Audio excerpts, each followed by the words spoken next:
Shalom Bapak Ibu dan saudara-saudara terkasih.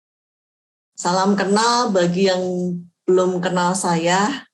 Nama saya Natalia dan acara ini diselenggarakan oleh Tim Kesejahteraan DKI Kota Wisata gitu ya. Jadi sekilas untuk info dari Tim Kesejahteraan ini ada di bawah bidang kejemaatan.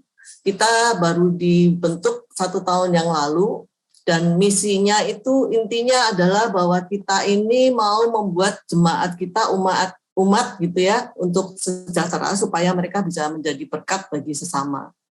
Nah, malam ini bersyukur sekali bertepatan dengan Hari Kartini gitu ya. Mendengarkan talk show Perempuan Berkarya. Jadi memang acara ini tuh bapak-bapak juga boleh, cuman hari ini tokohnya itu adalah para wanita gitu ya, karena di Kartini nanti mungkin di acara berikutnya acaranya tokohnya bapak-bapak gitu. Nah, dalam memperingati Ibu Kartini ini kita tahu bahwa Ibu Kartini itu menjadi inspirasi bagi kaum wanita Indonesia gitu ya, untuk mendobrak gitu, untuk lebih percaya diri dengan kemampuannya supaya sama lah dengan pria bahwa kita pun juga bisa gitu, dan kita mau menggunakan talenta kita juga berkarya. Nah, tentu saja masing-masing dari kita perempuan ataupun laki-laki semuanya Tuhan sudah berikan talenta gitu, dan itu mungkin saat ini belum bisa kita manfaatkan dengan maksimal gitu ya, mungkin karena kita bekerja, ada yang berkarir gitu di kantor, sehingga mungkin punya hobi atau talenta lain yang sudah ada dari sejak dulu, itu kita belum manfaatkan gitu. Nah, kalau kita mungkin sekarang kita mau memanfaatkan buat tujuan yang masing-masing, ataupun nanti ketika kita mau pensiun, nah saat ini itu sudah hadir, sudah siap tadi 4 ibu-ibu cantik yang akan sharing pengalaman mereka gitu ya, usaha mereka. Dari mulai mereka itu merintis dari nol, kemudian ada up and down-nya, dan akhirnya sekarang juga sudah mulai berkembang terus ya, kalau saya lihat ya, dari sosmednya mereka tuh berkembang terus gitu ya. Nanti kita akan mendengarkan sharing dari mereka, luar biasa sekali gitu ya. Saya percaya kita pun yang hadir saat ini juga pasti ingin menggunakan kesempatan sebaik-baiknya supaya kita tuh dapat menggunakan talenta kita untuk menjadi alat Tuhan gitu ya. Jadi entah itu di pekerjaan, di pelayanan, maupun mungkin nanti kalau kita belajar juga usaha pada saat ini kita mau mulai, itu juga bisa akan menjadi berkat bagi sesama. Nah, kita itu dulu dong, kasih semangat buat diri kita sendiri, kita kasih reaction buat diri kita hadir pada saat ini untuk semangat memulai usaha, itu udah suatu hal yang bagus sekali ya. Kita pasang reaction, oke. Ya sudah. Nah, sebelum kita mulai, kita akan buka dulu dengan doa yang akan dibawakan oleh Bu Oni. Silakan Bu Oni. Terima kasih Bu Nat, selamat malam semuanya. Marilah kita berdoa. Terima kasih Tuhan Yesus atas penyertaan-Mu sehingga pada malam hari ini kami kaum perempuan GKI Kota Wisata dan ada beberapa bapak-bapak boleh berkumpul melalui Zoom meeting ini untuk memaknai Hari Kartini dengan sharing dan belajar bersama untuk berkarya. Kami mengucap syukur untuk kesempatan yang baik ini, walau hanya lewat Zoom tidak mengurangi sukacita kami. Berkati acara ini ya Tuhan dari awal sampai akhir supaya berjalan lancar tanpa gangguan apapun juga. Berkati para narasumber yang sudah mau berbagi pengalaman dan ilmunya yang pasti sangat bermanfaat bagi kami. Berkati keluarga mereka, usaha mereka dan juga para pekerjanya untuk selalu dimampukan menjadi saluran berkat bagi Tuhan. Berkati juga tim kesejahteraan yang sudah memfasilitasi acara ini, semakin diberkati pelayanannya, dan semua semata-mata untuk memuliakan nama Tuhan. Terima kasih Tuhan Yesus, dalam nama-Mu kami berdoa dan mengucap syukur. Amin, haleluya. Ya, amin, terima kasih Ibu Oni. saya yakin percaya yang hadir saat ini itu pasti itu punya keinginan dan atau mungkin sudah mulai usaha gitu ya. Nah tujuannya itu backgroundnya itu macam-macam. Mungkin ada yang mau membantu defisit anggaran keluarga, nambah income, ataupun mungkin sebenarnya punya banyak hobi gitu, ada talenta, tapi pengen supaya hobi dan talenta ini menghasilkan income bagaimana sih gitu ya. Dan mungkin juga ada yang, aduh kok anak-anak udah gede sekarang, udah banyak waktu luang, apa yang bisa saya kerjakan ya, yang bisa saya lakukan supaya bisa menambah income, juga mungkin bisa membantu perekonomian keluarga gitu ya. Nah itu dengan background masing-masing itu, tapi kadang-kadang kita tuh ragu gitu waktu mau mulai ragu, waktu udah jalan sebentar ragu gitu ya, aduh produk saya laku nggak sih gitu ya, apa sih yang mau saya jual gitu, saya jualnya mesti bagaimana gitu ya. Kalaupun mungkin sekarang udah zamannya banyak sosmed ya, semoga sih ibu-ibu juga udah bisa untuk jualan di sosmed gitu. Atau mungkin juga terkendala modal, waduh modal saya cuma segini, bisa mulai apa ya gitu. Nah dari sini kita akan belajar dari 4 ibu-ibu ini yang mereka tuh sudah mulai usaha gitu ya. Yang pertama nih sesuai abjad itu Ibu Yani ya. Ibu Yani itu dia punya usaha bikin lasanya, namanya lasanya Baimi, tapi sekarang udah banyak puding, macam-macam puding, ada ya kuenya sekarang juga semakin bervariasi. Terus kemudian Bu Yani terakhir saya lihat di IG juga pernah anaknya Krisdayanti kalau nggak salah pesen ya Bu Yani ya. Udah sampai selebritis ya Bu Yani. Bu Natalia juga selebritis, tinggalnya di Central Park. Iya, terus kemudian Ibu Debira dia membuat tas. Nah ini tasnya juga semakin lama saya lihat semakin banyak, bahannya juga semakin bervariasi gitu ya, semakin banyak aja tuh. Jadi saya tahu usahanya dia juga berkembang. Terus kemudian Ibu Natalia, nah ini dengan berbagai masakannya gitu ya, yang enak-enak ngiler gitu. Itu dengan cateringnya dia. Terus kemudian yang terakhir itu Ibu Uli Duma, jadi dia tuh bikin desainer gitu ya, dari ada yang laki-laki, ada yang perempuan, fashionnya. Itu terakhir saya lihat di Facebooknya Ibu itu ya Bu ya, ada fashion show di Inakraf ya Bu Uli ya, kalau nggak salah ya Bu Uli.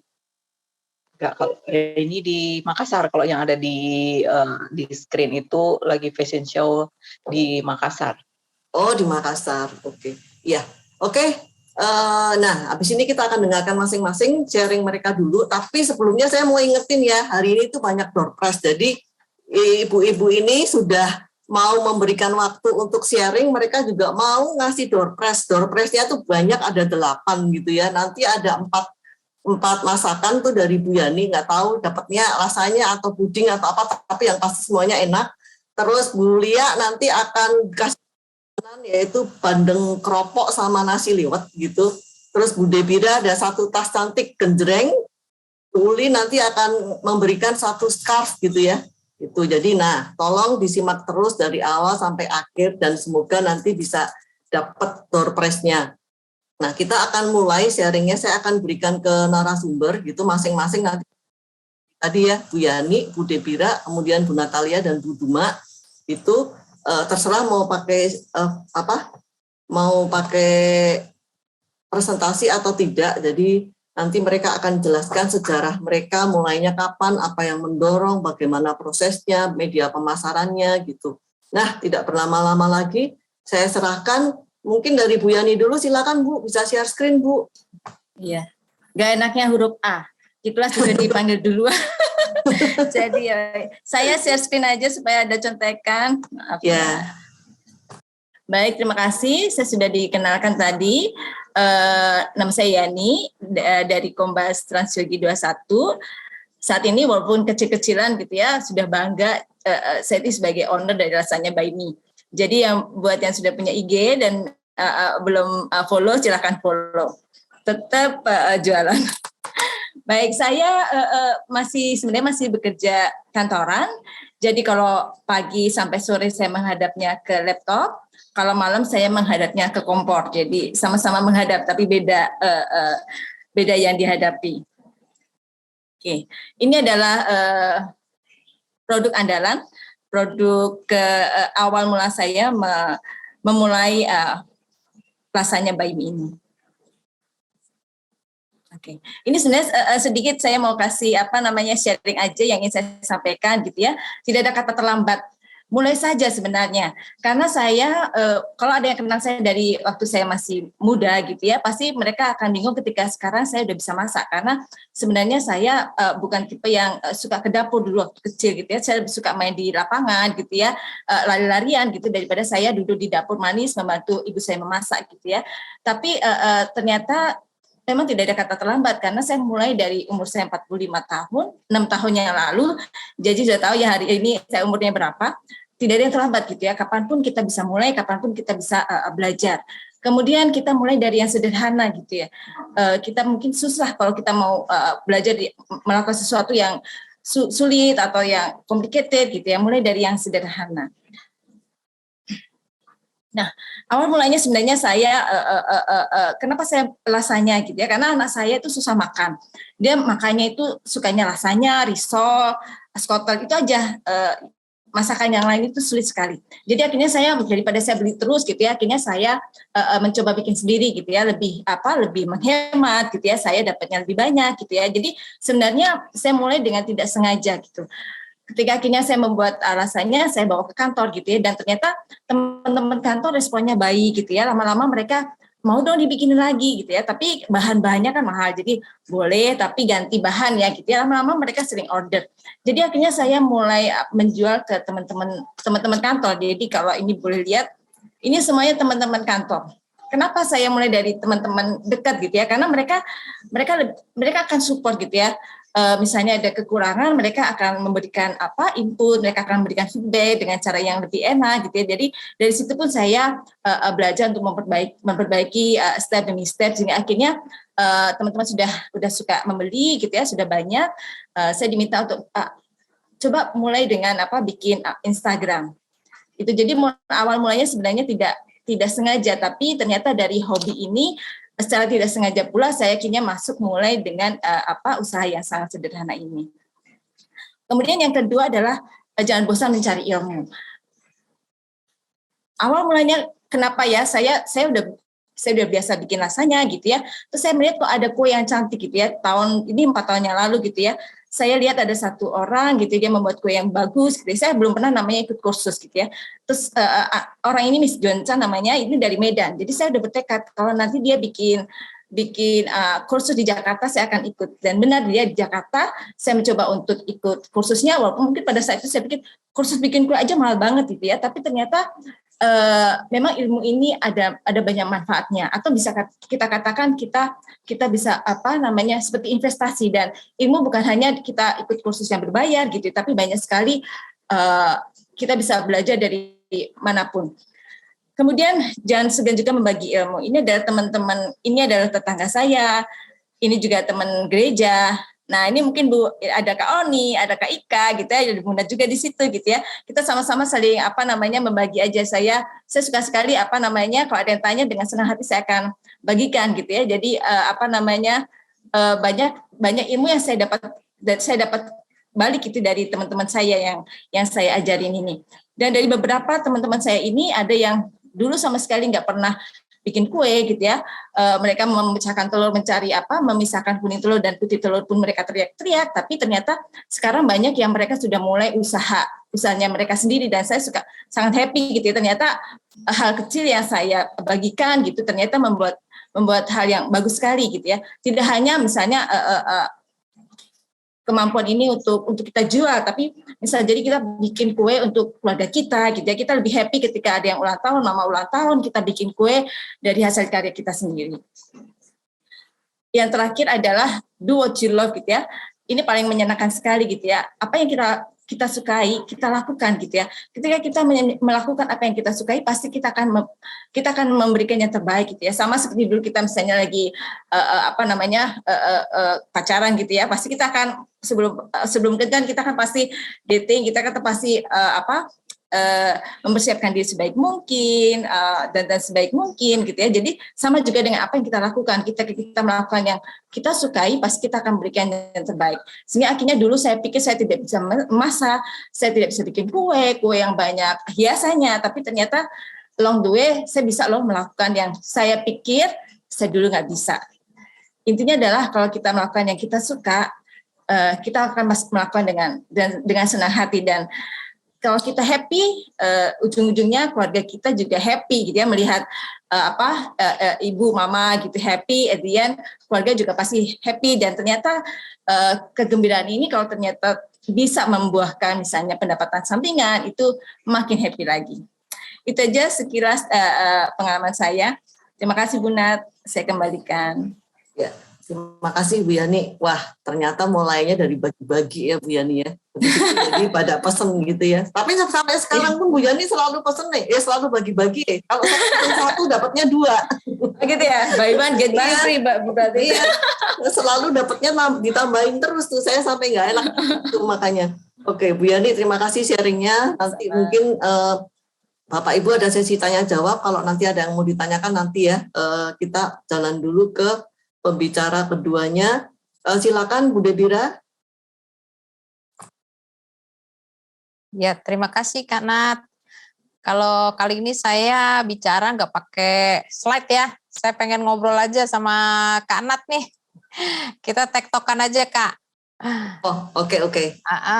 Jadi apa nih Kak yang mau ditanya nih? Itu kapan sih mulainya? Kapan, tahun berapa, sama gimana sejarahnya mulainya itu gimana tuh Deb? Waduh, pakai sejarah ya. Kayak zaman ini gitu ya. Ya enggak sih, awalnya mungkin sama sih. Sebenarnya kalau saya itu awal mulanya bukan karena kepengen banget gitu, tapi enggak ya karena hobi, mencari hobi baru. Ya itu yang seperti tadi di awal Kak Nat udah bilang, ada anak udah mulai gede ya, waktu itu anak masih 1. Nah belajar nggak bisa jahit, udah gitu coba gitu. Waktu anak pertama masih TK, coba jahit, ternyata belajar jahitnya bukan jahit apa-apa, belajar jahit quilting waktu itu, taplak ya, bikin taplak. Udah gitu terus terhenti karena hamil anak kedua, jadi jahit belum jago udah terhenti gitu kan. Terus lanjut lagi itu di tahun 2016 kalau nggak salah. 2016 itu saya diajak sama teman gereja kita juga, Kak Sarah Sianipar. Itu di tetangganya ada yang bikin tas. Jadi kita diajakin tuh, waktu itu belajar juga tuh Mbak Yani di situ, terus Bu Natalia nih yang dapur Ren-Ren juga di situ, Kak Ika, banyak deh orang GKI juga belajar di situ ya. Jadi belajar, begini tuh bikin tas gitu. Ya udah, nah mulailah hasil percobaan itu saya post lah di media sosial ya. Di Facebook waktu itu saya post sebagai, maksudnya saya bisa loh gitu bikin tas. Ternyata kok ada yang langsung gayung bersambut gitu. Padahal baru bisa bikin 1 itu. Ya itu kenang-kenangan ya gitu. Tiba-tiba gayung bersambut minta dibikinin tas gitu. Waduh, saya juga masih keringet dingin gitu ya. Jahit resletingnya juga masih kebalik-balik kan gitu ya. Ini gimana? Udah gak apa-apa, pokoknya percaya aja. Kok ya itulah, jadi awal mulanya itu ya karena kepercayaan sih sebenarnya gitu loh, kok orang percaya gitu ya. Ya itu, jadi dari situ ya udah deh iseng-iseng gitu ya ngisi waktu. Ya mulailah dari situ terus sampai akhirnya ya ternyata mungkin bakat pengaruh ya gitu. Kalau kita membuat sesuatu, entah menjahit, entah memasak, entah yang lain, merangkai bunga, entah apa, itu saya rasa bakat juga mungkin tiba-tiba tring muncul gitu ya.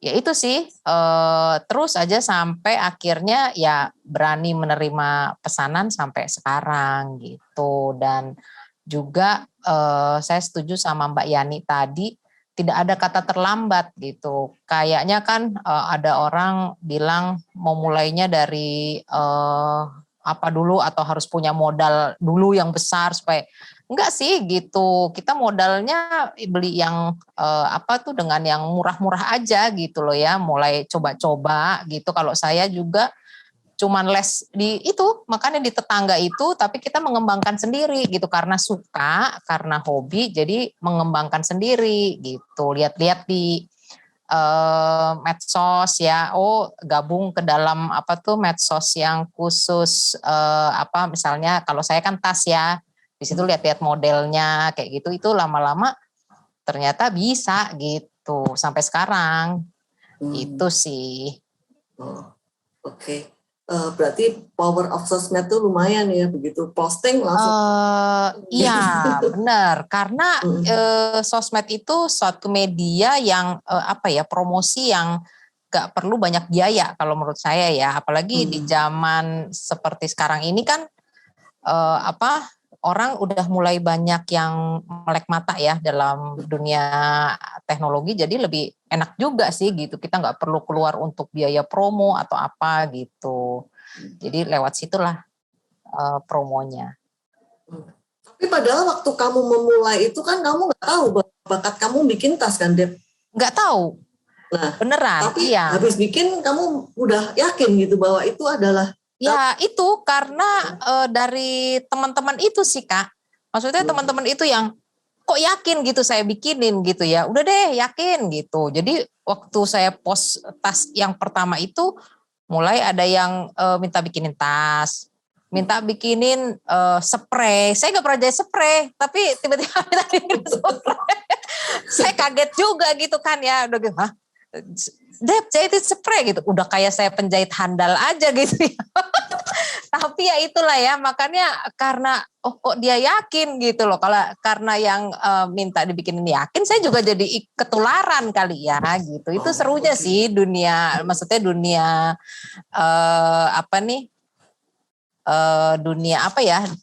dunia pertemanan di medsos itu ya seperti itu. Padahal kan kita nggak pernah istilahnya ngobrol atau apa, tapi dia kok yakin gitu loh. Itu sih. Jadi pertemanan itu juga mendorong. Tadi kayak Bu Yani kan juga di kantornya kan juga teman-temannya juga jadi mendukung gitu kan. Betul. Kita yakin gitu. Jadi memang hubungan itu perlu. Oke, ya udah nanti sementara itu dulu, nanti di prosesnya. Oke, ya. Terima kasih. Terima kasih. Terima kasih. Selanjutnya Bu Natalia, kembaran saya nih. Tapi kalau Bu Natalia ini suka masak, saya suka makan. Bu Natalia, silakan Bu Natalia. Selamat malam Bapak dan Ibu.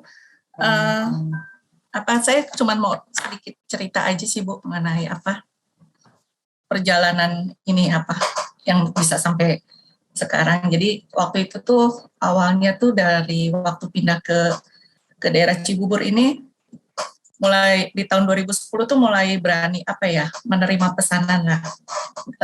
Itu tuh biasanya dari tetangga dulu kan.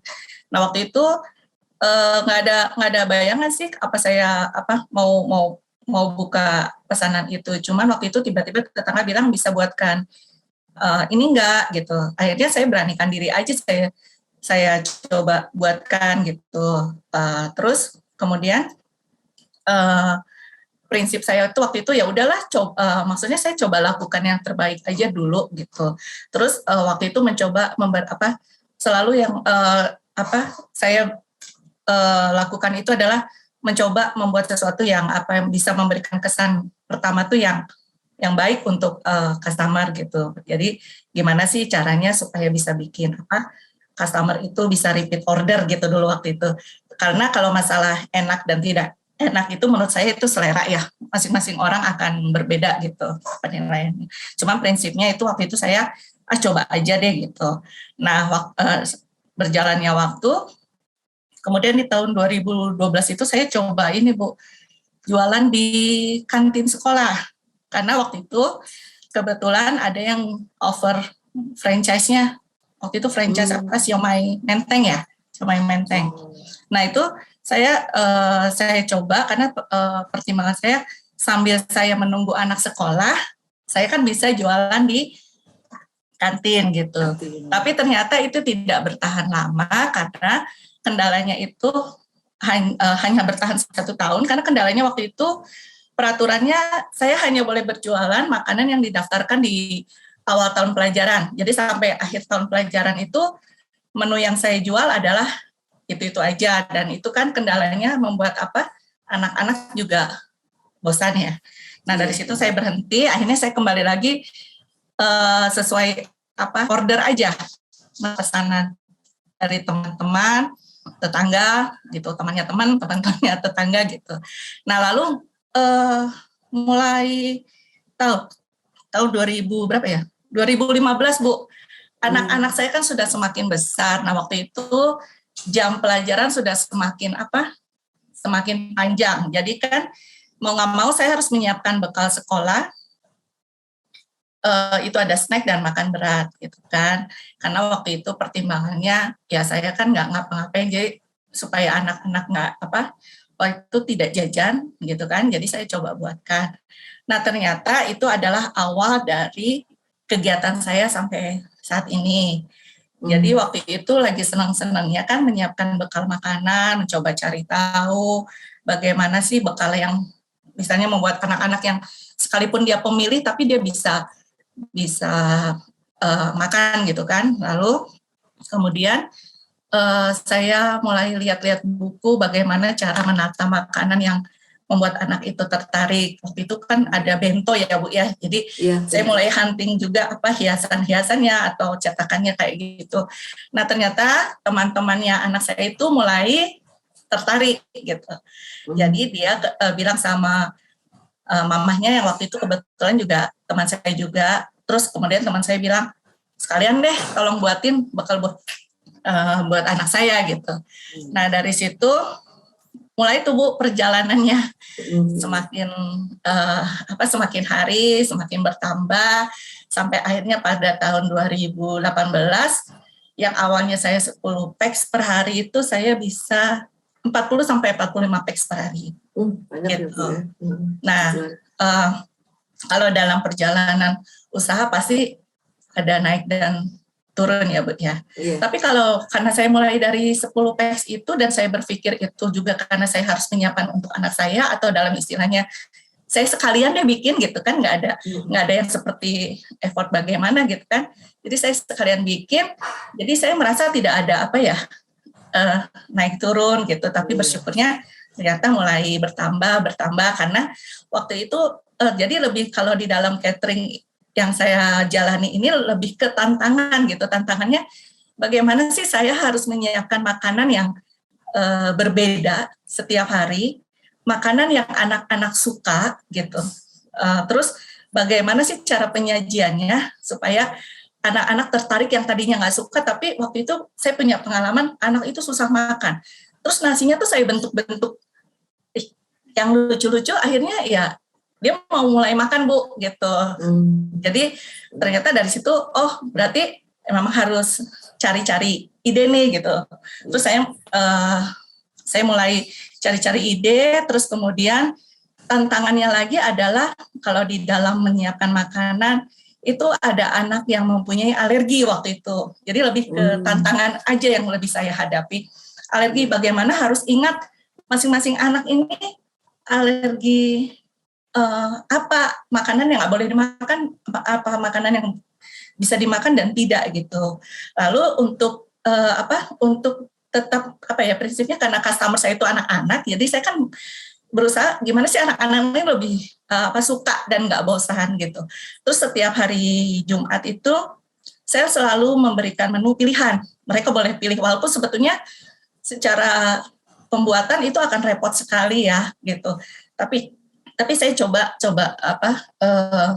membuat anak-anak suka, dan itu ya kalau buat saya sih berguna banget gitu ya, karena anak-anak yang anak-anak catering saya itu dia selalu bercerita sama temennya, ini enak loh, ini. Jadi mereka tuh secara tidak langsung promosiin saya gitu. Jadi akhirnya karena waktu itu kebetulan ada juga yang bergerak di bidang catering. Jadi ada nih misalnya 2 sahabat, satu di saya, satu di teman saya. Tapi ya itu karena saya selalu prinsip saya membuat anak senang gitu. Terus mereka kan suka saling lihat-lihat nih Bu gitu.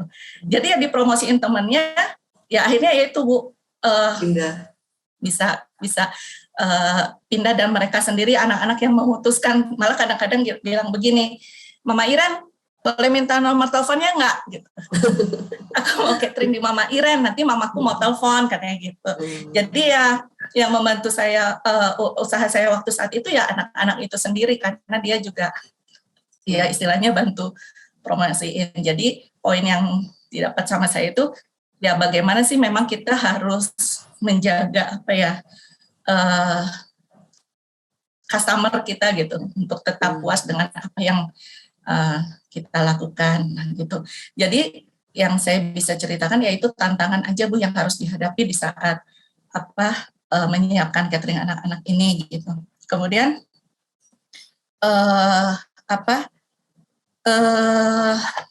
pada tahun 2020 nih Bu, awal pandemi. Nah, itu baru saya mengalami penurunan karena kan sekolah libur, otomatis catering bekal sekolah yang saya jalani ikut terhenti gitu. Saya sempat vakum, terus bingung kan mau ngapain, sedangkan terbiasa melakukan usaha gitu ya. Lalu mulai tuh suka sharing-sharing sama teman, apa sih gitu. Terus kemudian waktu itu kan trennya Bu, membuat makanan yang bisa PO gitu, open order gitu kan. Nah itu saya juga saya jalani, saya coba cari ide makanan apa sih yang harus yang tidak semua lakukan gitu, yang tapi bisa membantu stok makanan untuk di rumah gitu. Nah saya mulai di situ. Terus kemudian saya juga waktu itu mulai bikin IG Bu. Saya baru bikin IG itu mulai 2020. Karena saya karena udah sistem online, saya pikir teman menyarankan bikin IG gitu untuk untuk media pemasaran kamu gitu. Nah terus waktu itu sambil mengisi waktu, ada teman nih Bu yang mau ngajakin saya ngajarin membuat produk lain selain makanan, karena selama ini saya hanya menekuni bidang catering makanan aja gitu. Terus ngajak bolu gitu. Nah bolu ini kan menurut saya adalah sesuatu yang nggak mau saya pelajari, karena dari dulu saya pelajari itu selalu saya gagal kalau nggak bantat bawa telur. Nah dari situ saya kapok, nggak mau belajar gitu ya Bu. Nah tapi teman saya ini mensupport, bikin buat supaya jualan kamu tuh ada yang lain selain makanan gitu. Nah kemudian saya diajarkan bikin bolu, saya diajarkan bikin puding, dan kebetulan yang mengajarkan saya juga sebagai narasumber di sini itu Bu Aryani Widosari Bu, itu guru saya. Beliau mengajarkan kepada saya membuat bolu, membuat puding, dan memperbolehkan saya untuk menjual produk itu gitu, karena kan kebetulan mungkin yang harus kita ini mungkin pangsa pasarnya juga berbeda ya Bu. Ya. Nah itu, dari situ saya mulai berani Bu bikin bolu, bikin ini. Jadi intinya itu ya memang harus seperti Mbak Yani bilang, jangan takut untuk memulai, dan jangan terpikir kayak kemarin kan saya pasti nggak bisa deh, saya pasti gagal gitu. Tapi ternyata ya saya bisa gitu.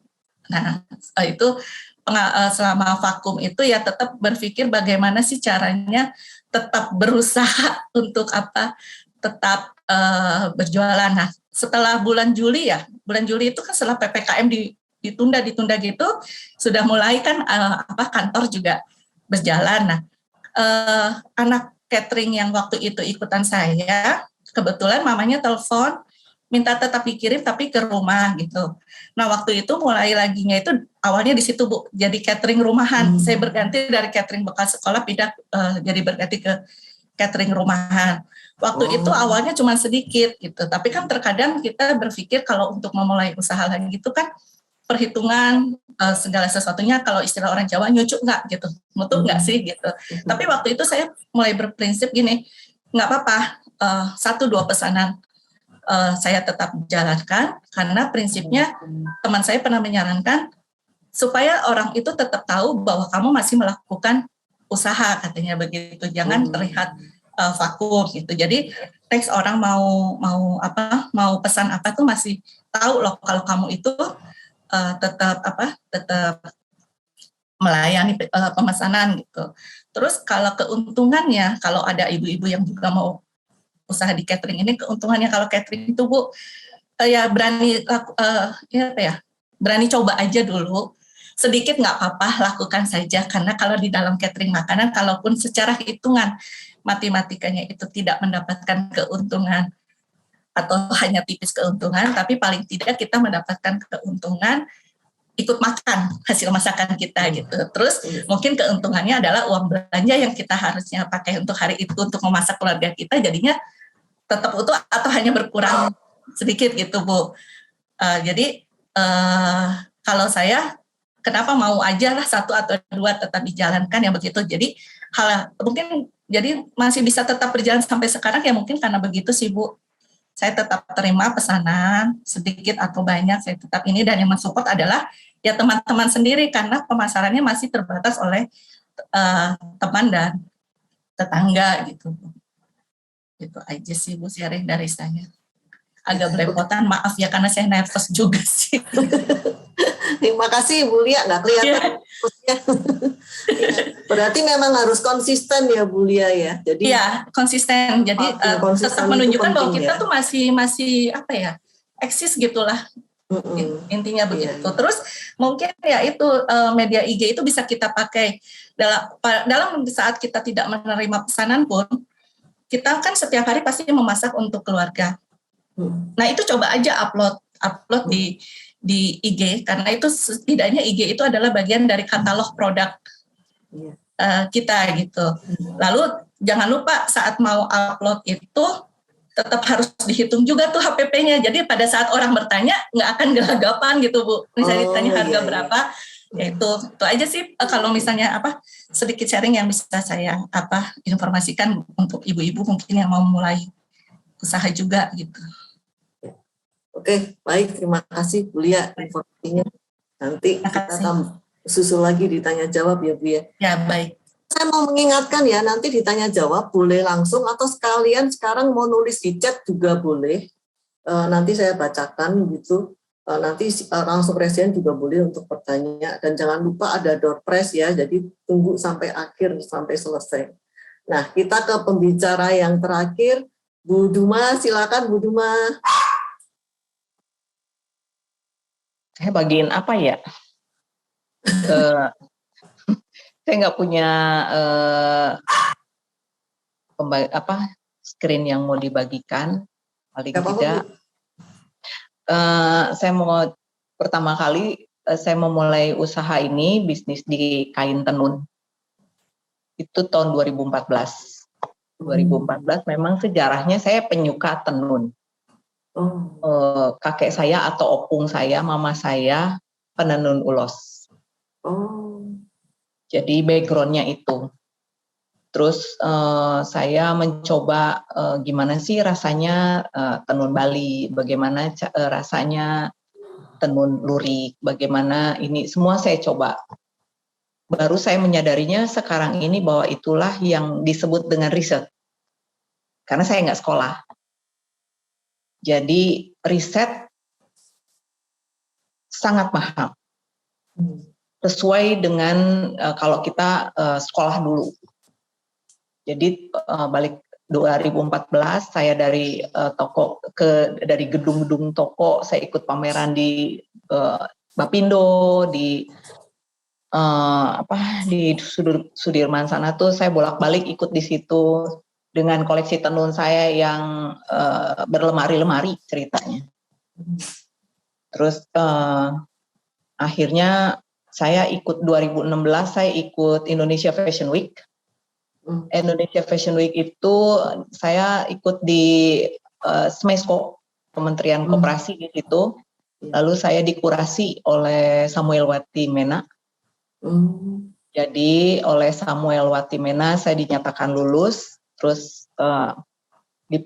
dapat izin untuk fashion show dibiayai oleh negara. Karena kan kalau fashion show dengan di Indonesia Fashion Week yang itu kan komunitas seluruh Indonesia. itu butuh modal besar untuk bisa fashion show. Kebetulan fotonya memang dokumentasinya saya masih acak-acakan karena masih terlalu cinta dengan riset dan pengembangan produk. Jadi saya mau edukasi tentang tenun Indonesia itu, apalagi NTT. NTT itu ada 250, kurang lebih 250 jenis tenun.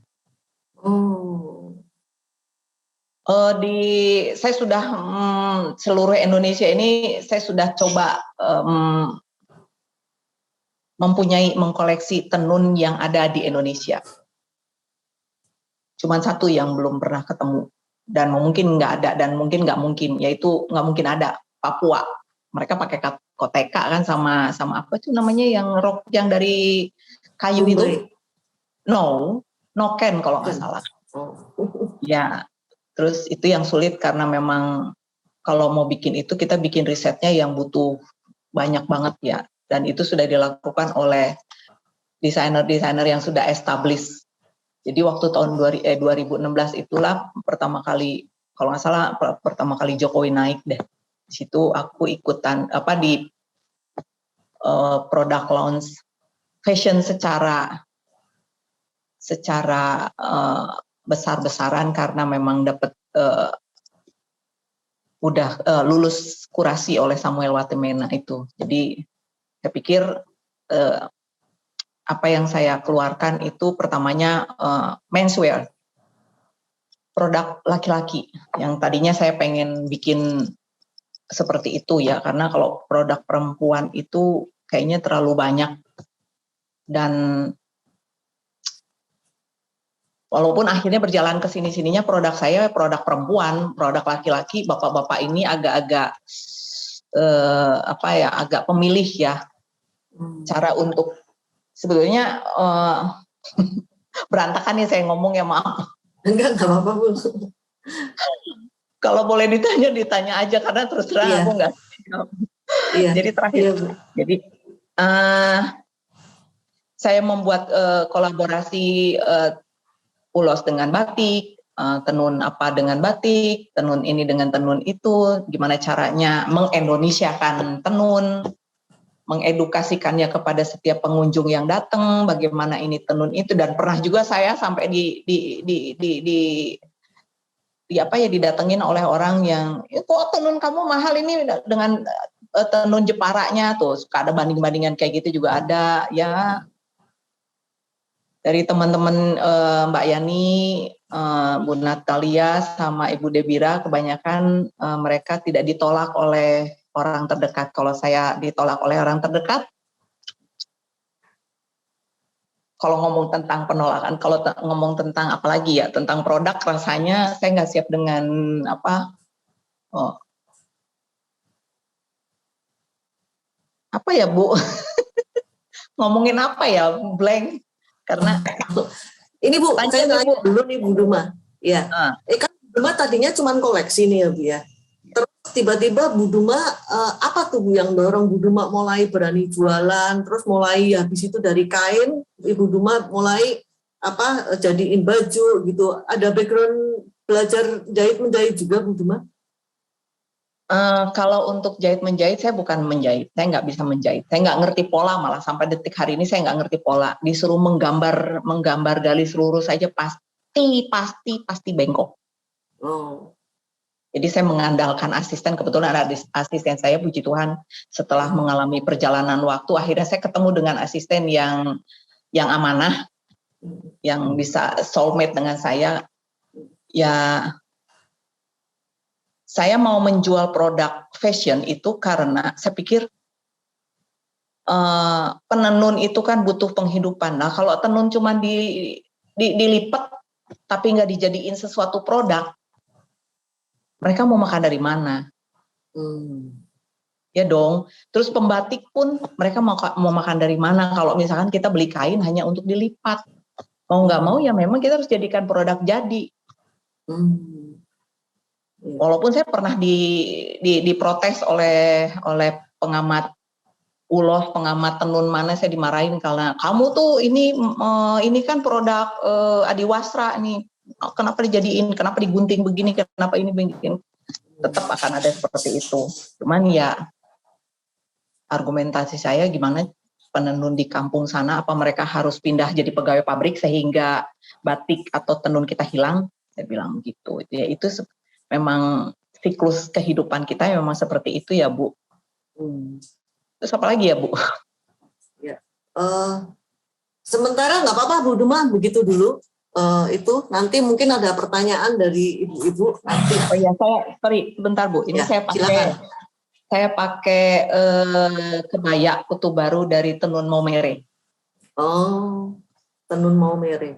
Ya, inilah tenun Maumere. Jadi tenun Maumere itu juga dari setiap marganya, dari setiap desanya itu mereka punya motif sendiri.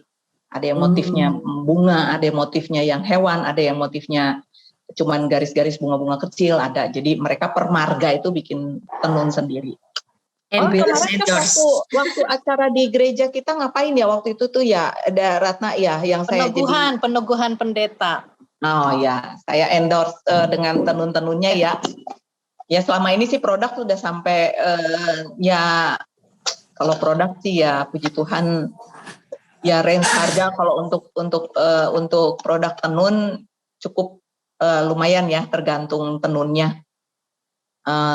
Termahal yang pernah saya jual itu 10 juta ada. Desain saya sendiri itu ada.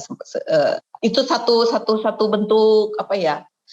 Kepuasan pribadi, bukan karena nominalnya tapi pengakuan dari yang beli. Ya samalah seperti yang sudah. Silakan Bu Natalia. Oh iya, oke. Bu, ini sekarang kita masuk dalam sesi tanya jawab gitu ya. Tolong nanti kalau ada yang mau ditanyakan kepada narasumber yang khusus, itu tolong disebutkan nanyanya ke siapa gitu. Nah, jadi kita tahu ditujukannya ke siapa karena kan ada empat narasumber di sini ya. Jadi biar jelas nanti kalau misalnya nggak ada pun nggak apa-apa, nanti saya yang akan tanyakan kepada pembicara. Nah, tadi itu ada pertanyaan pertama dari Bu Ririn, bagaimana dengan izin usahanya? Nah, kalau Bu Yani karena masih homemade, jadi belum ada izin usaha gitu. Jadi nextnya kan memang harus ada patennya juga gitu ya, kata Bu Yani begitu. Nah, mungkin dari Bu Duma, Bu Debira, sama Bu Natalia, apakah ada yang punya izin usaha? Bisa jawab kalau yang udah punya. Kalau saya untuk saat ini belum ada Bu, karena kan memang masih kalangan teman-teman dekat gitu kan, temannya teman gitu. Belum, mungkin suatu hari nanti. Ya, oke, baik Bu. Saya ada izin usaha karena saya masuk asosiasi ekspor impor se-Indonesia. Saya mesti punya izin usaha. Jadi udah ya dari sejak tahun 2016 saya bikin izin usaha. Oh, oke. Baik. Kalau saya baru bikin izin usahanya. Jadi ya karena mengikuti perkembangan sih. Kalau dulu kan ya masih kecil-kecil, makin lama makin sepertinya perlu juga gitu izin. Jadi baru bikin izin usaha. Oke, baik. Jadi itu ya jawabannya ya Bu Ririn ya. Nanti kalau mau. Terima kasih. Ya. Oke. Kemudian pertanyaan kedua itu dari Ibu Yola. Saya bacain yang chat dulu ya sambil nanti siap-siap yang kalau yang mau di screen Pak Basuki nanti mungkin mau nanya. Bu Yola saya bacakan dulu sharing yang luar biasa ya. Setiap usaha pasti ada pasang surutnya. Yang saya tanyakan, pernah nggak sih dari narasumber menghadapi suatu keadaan yang notabene surut gitu ya. Mungkin kalau bicara level sudah turun ke level sudah berada di level 8, tetapi karena suatu kondisi atau keadaan turun ke level 2 atau 3 gitu ya. Jadi tadinya udah tinggi ke level 8, sekarang turun ke level 2 atau 3 gitu. Nah, itu pernah nggak menghadapi begitu dan tolong sharingnya gimana bisa bertahan sampai hari ini? Ada yang pernah mengalami surut atau naik terus nih semuanya? Mungkin saya Bu, ya seperti yang saya sampaikan tadi, saya tuh mengalami surut banget itu karena waktu awal pandemi, karena kan memang usaha saya itu kan catering bekal sekolah. Nah karena pandemi itu sekolah diliburkan, otomatis ya catering bekal sekolah pun berhenti gitu. Memang mengalami masa itu kan ya agak waktu itu ya pasti kita ngerasa gimana ya, karena biasa kita punya usaha tiba-tiba surut. Cuman ya waktu itu saya pikir nggak boleh berhenti gitu aja, terus mulai berpikir, mulai mencari ide lain gitu. Saat itu tuh yang dibutuhkan yang lagi tren tuh seperti apa sih? Misalnya saya kan masih di bidang makanan. Yang seperti saya sampaikan tadi, pada awal pandemi itu kan mulai tuh orang-orang mulai open order untuk stok makanan dikala mereka harus stay home gitu. Nah, saya mulai mencari-cari tahu aja kira-kira apa yang dibutuhkan gitu oleh mereka, terus mulai membuat produk itu dan mulai berjualan dengan sistem open order gitu, Bu. Kalau yang saya rasakan dan saya jalani seperti itu. Dan yang seperti saya bilang tadi, untuk menunjukkan kita masih eksis, jadi kita masih bisa bertahan sampai saat ini gitu. Orang masih bisa tahu bahwa bisa pesan makanan ke saya. Pokoknya ya jangan patah semangat, mencoba terus mencari ide apa yang diperlukan, apa yang sedang digemari saat ini. Apalagi kalau misalnya makanan lagi disukai apa, terus yang dibutuhkan oleh orang-orang pada kondisi yang saat itu terjadi itu apa gitu. Lebih begitu sedikit. Makasih Bu Lia. Ya, jadi konsisten sama tetap jangan patah semangat ya. Jadi semangat terus gitu. Coba aja pokoknya kreatif aja, cari-cari ide apa gitu. Itu terus ya. Kalau Bu Dumah kayaknya mau jawab nih. Silakan Bu Dumah. Kalau bagi saya sih untuk fashion ini saya belum pernah mengalami puncaknya itu seperti apa, karena memang masuk pada masa era Presiden Jokowi yang memang anggaran segala macamnya lagi diperketat sampai masuk ke arah COVID. Kalau dari komunitas kita sih sempat yang mereka ngalamin kekecewaannya itu ya pada saat si Presiden kita yang sekarang, karena ini saya ngomongnya di komunitas, artinya yang masuk asosiasi ekspor impor itu ya. Jadi memang mereka mengalaminya tuh pas di situ drop. Kalau untuk masa COVID ini ya kayaknya semua aspek tuh pasti kena kecuali kesehatan, produk kesehatan. Jadi ya saya sih belum merasa, ya masih sosok lah.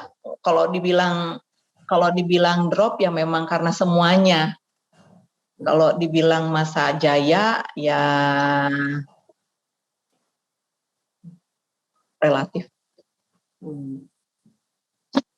Iya. Ya segitu aja Bu. Ya, makasih Bu Dumah. Makasih. Kalau Bu Debira sama Bu Yani ada pernah surut nggak? Apa naik terus, pasang terus? Kalau saya karena ini kan masih sampingan hobi ya, jadi mungkin saya nggak terlalu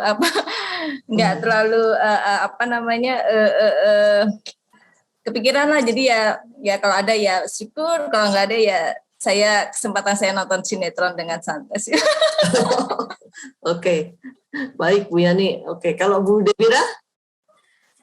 Kalau saya juga ini masuknya kategori hobi gitu ya. Jadi ya udah berjalan aja gitu loh. Kita enjoy aja di sini lebih enak. Jadi mau ada berkat Tuhan tiba-tiba ada kayak kemarin misalnya order dari Ambon gitu ya, dari mana ya saya anggap itu berkat Tuhan gitu ya, kita kerjakan. Tapi kalau lagi ordernya satu ya enjoy gitu. Jadi kita bisa ya seperti itu, selonjoran sedikit-sedikit ya, nggak terus mandangnya jarum di depan mata, jadi ya agak-agak mandang yang lain gitu yang lebih enak-enak gitu. Itu aja sih, jadi kita anggap santai aja deh apa yang kita jalanin gitu. Oke. Ya, jadi kalau hobi memang jadi mungkin kita nggak lebih terbeban ya, jadi lebih menjalaninya tuh lebih dengan senang hati gitu, nggak berasa up and down gitu.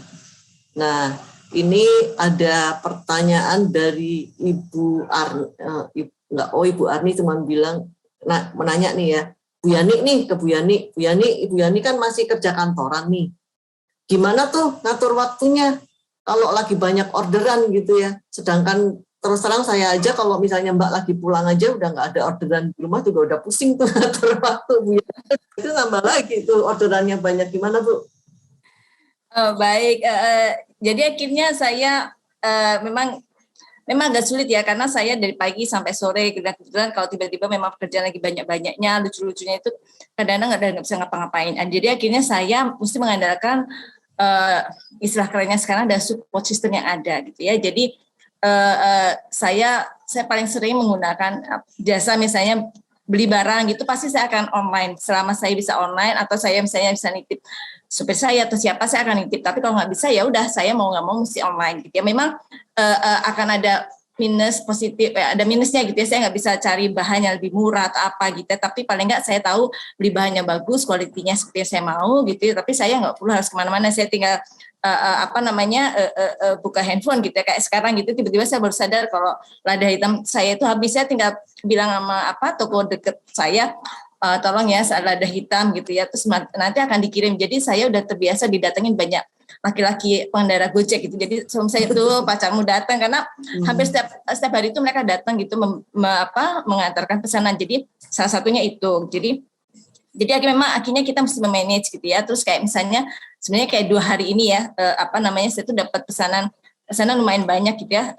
Nanti malah di sini saya mesti membuat rasanya itu berapa ya, total itu ada sekitar 14 loh yang besar ya, which is saya malam ini saya harus ada di sini gitu ya, jadi saya nggak akan mungkin bisa prepare dari awal, sehingga akhirnya saya harus prepare nih, oh ya berarti saya harus menyiapkan daging itu kemarin malam itu saya udah mesti menyiapkan gitu ya, jadi itu saya masukin kulkas, jadi habis acara ini pasti akan tinggal bikin besamel, terus saya nanti layering gitu, jadi memang harus kita memanage dan kemudian memang kita juga harus tahu kapasitas kita gitu, saya nggak akan berani terima semua pesanannya masuk gitu ya, kalau dulu pesanan masih sedikit-sedikit gitu ya, kayaknya semua pesanan akan saya terima dengan senang hati gitu ya, tapi long di sini gitu ya, maksudnya saya juga masih memang belum ada rencana untuk memperbesar karena memang saat ini memang pekerjaan utama saya itu di kantoran, jadi memang saya fokus di situ, saya belum mau untuk besar. Jadi apa yang bisa saya lakukan adalah saya mengkontrol juga, kalau memang saya nggak bisa ngambil semua pesanan, saya akan bilang, oh maaf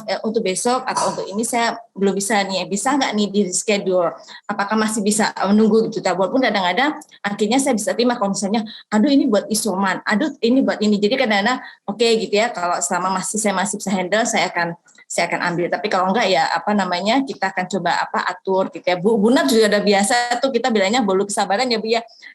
Bolu kesabaran. Jadi kapanpun emang bolu kesabaran karena Bu Nat pokoknya terserah Bu Yani bisanya kapan buatin, jadi akhirnya akhirnya saya dapat nama baru tuh dari Bu Nat, bolu kesabaran gitu. Jadi maksudnya itu kalau kita teman-teman yang udah sering pesan gitu ya, sebenarnya saya juga banyak terima pesanan yang saya sebenarnya juga nggak kenal gitu, akhirnya karena mereka repeat order, akhirnya kita menjadi punya banyak teman baru, dan akhirnya mereka juga mengerti kalau saya bilang maaf ya saya nggak bisa hari ini, mereka oke deh, atau misalnya oh harus bisa nggak sekarang karena misalnya buat anak sakit atau apa, ya udah kalau kayak gitu biasanya saya akan coba gitu sih Bu Arni, semoga bisa menjawab. Oke Bu, soalnya nggak apa-apa ya Bu, saya ngomong langsung ya. Ya nggak apa-apa, silakan Bu lanjutkan. Enggak, penasaran aja kan kalau ngelihat di sosmednya Bu Yani gitu ya, tiba-tiba posting, saya bilang ini Bu Yani, ini foto update atau apa nih gitu ya, aku bisa gimana ngerjainnya gitu kan. Ini malam ini bisa stay late sampai jam berapa Bu Yani? Saya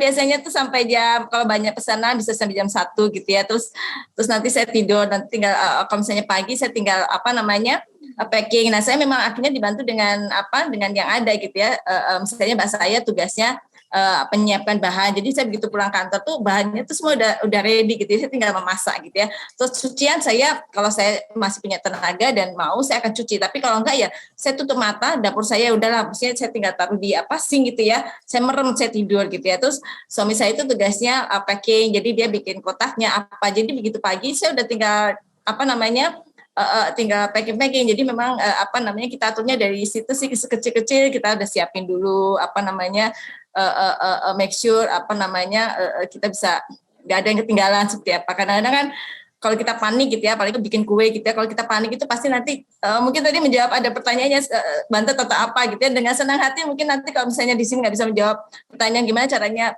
bikin kue tidak bantet, mungkin bisa kontak saya secara japri, pasti saya akan kasih tipsnya sebisa saya gitu. Makasih Bu Yani, semoga menjawab ya Bu Arni. Ya. Ayo Bu Arni ke sini. Ya tadi itu sekalian tuh komennya Bu Ratna tadi kan bantet itu nanti Bu Yani kan bisa jawab tuh, sama sekalian itu di bawahnya tuh Bu Yani, Bu Meiske bilang bikin kelas tuh supaya nanti belajar puding, lasanya, kue, jadi sekalian nanti Bu Yani buka kelas deh. Ya tuh harus demo masak. Nanti ditunggu ya Bu Yani. Maksudnya gini, saya dengan senang hati akan sharing, cuma memang pasti kita tuh punya sesuatu yang kayak jadi rahasia gitu ya. Saya akan sharing bolu apapun kecuali rasanya, karena itu memang ininya saya adalah rasanya. Jadi tapi kalau untuk membuat bagaimana caranya bikin rasanya, gimana caranya supaya misalnya pakai yang over ready itu tidak keras atau gimana caranya, saya akan dengan senang hati. Tapi kalau resepnya mungkin semua orang bisa. Tapi kalau untuk bolu atau apa, dengan senang hati saya akan share. Nggak apa-apa ya, itu namanya rahasia dapur. Kalau di kantor saya itu rahasia dapur. Kalau di kantor saya namanya intellectual property yang harus dijaga. Tapi kalau misalnya mau nanya tips-tipsnya, saya akan bagikan dengan senang hati. Gitu. Ya, saya sebenarnya mau sharing juga bahwa kadang-kadang kita tidak tahu bahwa kita tuh sebenarnya punya passion di dapur. Kita punya passion menjahit gitu ya. Saya tuh dulu makanya dibilang, saya tuh sebenarnya kalau orang lihat dulu saya itu, kamu kan dulu tomboy ya, kamu tuh rambutnya udah cepak, udah hitam, udah mainnya cuma di lapangan, tapi ternyata sekarang kamu bisa masak gitu ya. Terus tadi sama seperti Bu Kade bilang, saya sempat belajar menjahit gitu ya. Yang notabene saya tuh pegang mesin jahit pada saat umur saya 45 itu belum pernah pegang mesin jahit. Dan akhirnya begitu saya khusus bareng sama Bu Natalia bikin tas ya. Begitu pulang, saya tuh bangganya luar biasa. Ternyata saya tuh bisa menjahit gitu ya. Dan akhirnya saya baru notice gitu. Waktu SMA saya ada pelajaran menjahit. Dan pelajarannya tuh harus membuat baju berkerah. Bisa bayangkan saya nggak bisa menjahit, terus harus bikin baju berkerah.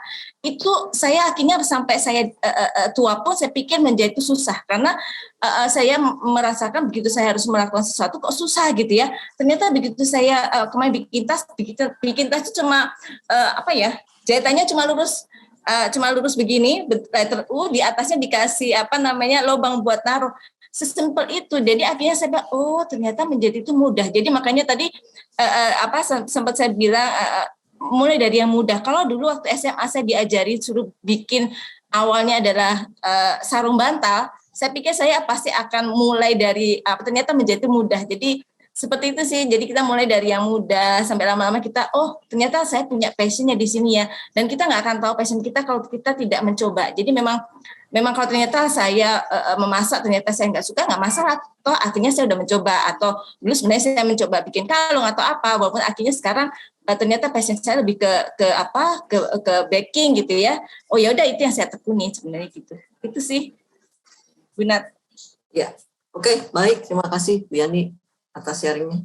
Oke, kita masuk ke pertanyaan ini ya, yang di chat, yang di live dulu. Pak Basuki udah raise hand tuh. Silakan Pak Basuki kalau mau nanya langsung Pak Basuki. Terima kasih Bu Natalia atas sama-sama, waktunya yang diberikan pada saya. Terima kasih sharingnya 4 pembicara. Ini Kartini zaman now menurut saya. Hebat. Terima kasih atas sharingnya. Begini Ibu, yang sudah sharing, saya edukasi oleh gereja saya itu salah satunya untuk mengembangkan perekonomian dalam skala kecil. Jadi kita punya kegiatan itu di Gunung Kidul, itu peternakan ayam joper, itu Jawa super katanya, Jawa super. Kemudian terpikir oleh saya bahwa kita tidak harus hanya melepas hasil ayamnya itu dalam bentuk raw material, jadi ayam. Tapi kan bisa dilepas dalam bentuk produk. Ya, saya pikir banyak produk yang gampang, sederhana seperti yang dicanangkan oleh disampaikan Bu Yani, Bu Natalia. Yang gampang ini tentu saja tentang makanan. Nah, saya belum punya gambaran itu tentang harga jualnya, Bu. Jadi kalau tadi di awal acara kita sampaikan bahwa kegiatan ini sampingan tapi bisa membantu ekonomi keluarga. Betul ya, Bu Natalia ya? Nah, saya ingin mendapatkan gimana sih caranya menghitung harga jualnya dari produk makanan ini. Kemudian pertanyaan itu untuk Bu Yani dan Bu Natalia. Kemudian untuk Bu Natalia, pertanyaan saya yang selanjutnya adalah strategi repeat order yang bagaimana sehingga terjadi permintaan selanjutnya untuk dilayani. Saya kira pertanyaan saya itu, Bu. Terima kasih. Ya, baik. Terima kasih Pak Basuki. Nah, mungkin Bu Natalia bisa jawab dulu nih Bu, HPP-nya gimana Bu kalau makanan Bu? Kalau untuk makanan, biasanya yang saya juga hasil sharing dengan teman itu, biasanya kan semua biaya-biaya itu belanja sudah disusun ya, dihitung. Gitu. Lalu kemudian pada saat sudah mendapatkan total biaya, itu mungkin kan kita harus masukkan biaya gas, biaya listrik. Nah itu setelah terkumpul total biaya, kita mau hitung berapa persen dari biaya itu untuk gas, berapa persen untuk untuk listrik ya. Nah nanti setelah ada hitungan totalnya, lalu kita mau keuntungan kita tuh dapat di berapa persen sih gitu. Kalau saya sharing dengan teman-teman itu biasanya kisarannya rata-rata itu kita ambil 30%, Bu. Nah, nanti silakan dihitung dengan total yang sudah termasuk dengan keuntungan yang kita harapkan. Nah, itu baru bisa untuk HPP-nya, Bu. Oke, baik. Terima kasih. Kalau Bu Yani gimana Bu? Kalau ngitung ada produk baru gitu, misalnya Bu Yani luncurin gitu, ngitungnya gimana Bu? Itunya? Jadi sebenarnya akhirnya tergantung juga Bu kalau kita menjual produk ya, target kita itu ke siapa gitu ya. Kemudian di pasaran itu berapa gitu ya. Kadang-kadang memang sampai saat sekarang pun saya suka liatin misalnya misalnya di Topet atau misalnya di IG, masakan dengan kualitas, kemudian yang mirip dengan saya itu kira-kira mereka jualnya berapa, kemudian memang target kita berapa. Jadi memang selain tadi yang Bunda sudah sampaikan, kita mesti menghitung semua gitu ya, menghitung biaya bahan baku, kemudian ongkos produksi gitu ya, misalnya gas, listrik, kemudian sebenarnya kita juga harus menghitung biaya tenaga kita. Kadang-kadang karena kita bikin sendiri, kadang-kadang kita tidak memasukkan gitu bahwa kita tuh juga meluangkan waktu kita untuk melakukan itu gitu. Dan memang untuk teman-teman saya memang baru mulai usaha, kadang-kadang mereka juga bingung, saya tuh mesti jual berapa gitu ya. Akhirnya saya suka kadang-kadang sharing, mau enggak, akhirnya saya akan beri saya punya tabel Excel gitu ya. Jadi kita tinggal masukin semuanya. Jadi kalau misalnya mereka ada kue formulanya, resepnya kayak gini, mereka tinggal masukin harga bahannya berapa, kemudian nanti total berapa. Jadi dari situ kita tinggal dikasih margin berapa di situ. Jadi kadang-kadang memang ini memang PR, apalagi untuk teman-teman yang baru memulai usaha gitu ya.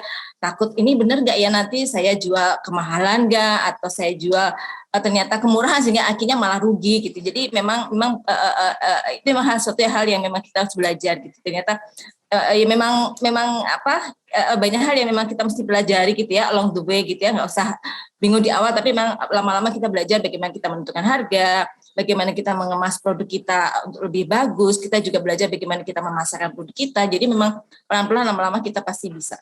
Gitu sih Bu Natalia. Ya. Semoga Pak Basuki bisa menjawab pertanyaan Pak Basuki. Ya, terima kasih Bu. Masih satu lagi Bu Natalia. Ya Pak, tadi saya lupa. Yang belum itu strategi repeat order yang Ibu aplikasikan gitu Bu. Yang Ibu lakukan. Jadi misalnya saya satu contoh aja Pak. Saya misalnya baru dapat pelanggan baru nih Pak. Misalnya dia itu pesan ini. Salah satu menu saya adalah ayam bakar bacem ya Pak. Nah, saya berusaha saya berusaha memberikan yang terbaik aja dari segi rasa itu, karena kekuatan saya itu adalah di rasa untuk supaya orang itu merasa puas, karena yang penting buat saya adalah saya sudah melakukan yang terbaik, karena nanti masalah enak dan tidak enak saya kembalikan juga kepada selera masing-masing orang, akan berbeda menilai enak dan tidak enaknya itu.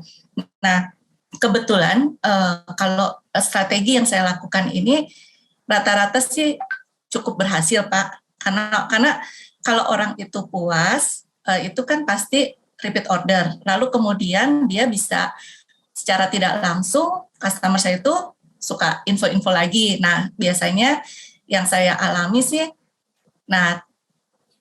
selain dia repeat order, lalu juga temannya atau saudaranya ikut pesan ke saya. Jadi kalau strategi saya ya coba memberikan yang terbaik gitu Pak, dari segi rasa, mungkin juga dari packaging atau tampilannya, apalagi misalnya pesanannya itu untuk dikirimkan kepada kerabatnya gitu Pak. Mungkin bisa membantu. Ya, terima kasih Bu. Ya, oke. Terima kasih Pak Basuki. Pak Basuki, itu jadi tadi HPP-nya itu Bapak ada dua ya Pak, satu biaya tetap, satu biaya yang variabel gitu ya. Yang tetap itu yang kayak tadi listrik dan gas dan sebagainya, sama yang variabel itu yang memang pack itu tuh sudah pasti cuma segitu gitu. Nah, nanti kalau Pak Basuki sudah mau bikin budget, kalau nanti mau minta saya bantu analisa nggak apa-apa Pak, karena saya biasa bikin begitu Pak. Kebetulan saya juga punya restoran, jadi saya biasa HPP-nya juga gitu. Saya ada hitung-hitungannya gitu. Kalau Pak Basuki mau, nanti tinggal kontak saya aja, minta nomor WA saya ke teman Bapak itu ya Pak ya. Ya, boleh Bu. Ya, bantu, ya saya ini sebetulnya lebih banyak berperan sebagai provokator Bu. Iya.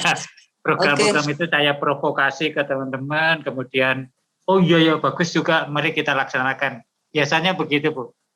Jadi nanti kalau ini sudah mulai, karena waktu itu teman-teman di Gunung Kidul yang kita bantu dengan pengembangan kegiatan generating income ini, itu masih bertanya-tanya gimana pemasarannya. Misalnya keluarin satu kandang, waktu itu kita buat 1.000 ekor, mana bisa satu hari ini habis juga gitu.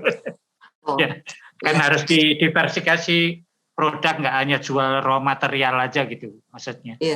Iya Pak, biasanya dapat tambahan profitnya juga lebih tinggi tuh kalau udah jadi makanya. Gitu. Oke. Baik Pak Basuki, kita lanjut ke pertanyaan berikutnya. Ya, saya Bu. Pak. Saya Bu. Siapa ya? Di tempat saya Pak Sigit ya? Iya Bu Natalia. Ya. Silakan Pak Sigit. Terima kasih Bu Natalia. Mudah-mudahan Ibu nggak bosan ya, Bapak lagi nih yang bertanya. Ya. Artono Pak. Iya. Saya mengikuti cermat ya dari awal tadi Ibu Yani, kemudian Ibu Debbie, Bu Natalia, dan Bu Duma. Saya tertarik awalnya dari WhatsApp yang diterima istri saya dari Bu Sinta ya. Ini wira swasta, tapi juga hubungan dengan hobi, memanfaatkan waktu luang. Dalam pikiran saya tadi wira swasta berarti levelnya sudah level produksi, level secara ekonomi itu sudah memberi keuntungan ya cukup besar ya. Bukan hanya hobi saja, tapi saya mengamati tadi dari Bu Yani, apakah hanya di level teman-teman kantor atau tetangga, Kemudian ini yang food product ya Bu Natalia tadi, sekolah. Jadi pasarnya jelas ya, sekolah hanya begitu ada pandemi, sekolah libur menjadi turun. Kalau Bu Debbie dan Bu Duma beda, bukan pangan ya. Bu Duma malah sudah levelnya Indonesia banget ya, sudah Indonesian Fashion Week ikut, sudah kurasi oleh Samuel Watimena, ya udah nggak main-main levelnya. Hanya saya agak bingung saja kalau tujuan dari Bu Duma itu sebetulnya mencari profit atau mengembangkan budaya tenun daerah. Jadi sebetulnya profit oriented atau culture oriented saya nggak tahu. Tapi ya saya mau fokus mungkin ke food product, ke Bu Yani dengan Bu Natalia. Jadi mengenai pasarnya Bu, apakah sudah cukup besar? Kemudian pangan itu, bagaimana dengan persaingan pangan yang terjadi kalau kita baru mulai? Saya tadi kalau membayangkan, saya sudah pensiunan. Kalau Ibu Yani masih, atau Bu Natalia masih dalam kerja kantoran ya, usia ada dua kegiatan yang berbeda. Saya membayangkan kalau dulu saya kerja kantoran, itu pagi sampai malam itu udah capek sekali. Jadi kalau Ibu kerja lagi buat makanan sampai jam 1 malam, rasa-rasanya itu bahaya untuk kesehatan ya, saya nggak bisa bayangkan itu. Tapi yang saya tanyakan adalah mengenai pasar ya Bu Yani, Bu Natalia, bagaimana mengembangkan pasar terkait dengan adanya persaingan. Misalnya kami, saya dan istri membuat masakan, misalnya Chinese food lah misalnya yang mudah ya, yang saya suka di dapur setelah pensiun ini. Tapi begitu kami jualan, ada 5 orang tetangga yang buat juga. Ada menjadi 10, menjadi 15 orang, menjadi 25 orang yang membuat makanan yang sama. Nah, jadi untuk mencapai level yang tadi membantu secara ekonomi, bagaimana itu? Bu Yani dan Bu Natalia, terima kasih. Ya, baik, terima kasih Pak Sigit. Pertanyaannya mungkin saya tanya dulu ke Bu Duma. Tadi Bu Duma ada selipan pertanyaan sedikit tuh tadi, jadi lebih arahnya prioritasnya kemana tuh Bu? Profit oriented atau culture untuk mengembangkan culture Indonesia, Bu Duma? Profit oriented udah pasti Pak, cuman karena saya produknya produknya itu kan tenun yang memang private ya, jadi premium outfit, jadi udah pasti mengarah ke kultur juga, pasaran internasional juga sudah. Kalau untuk profitnya sih ya perlahan tapi pasti Pak, sesuai dengan kita punya punya inovasi, sebetulnya itu. Apapun itu produknya ya Pak. Saya berkali-kali ikut pengembangan diri. Kita usahakan produk kita itu tidak ada dijual di luar, hanya punya kita, otentiknya kita.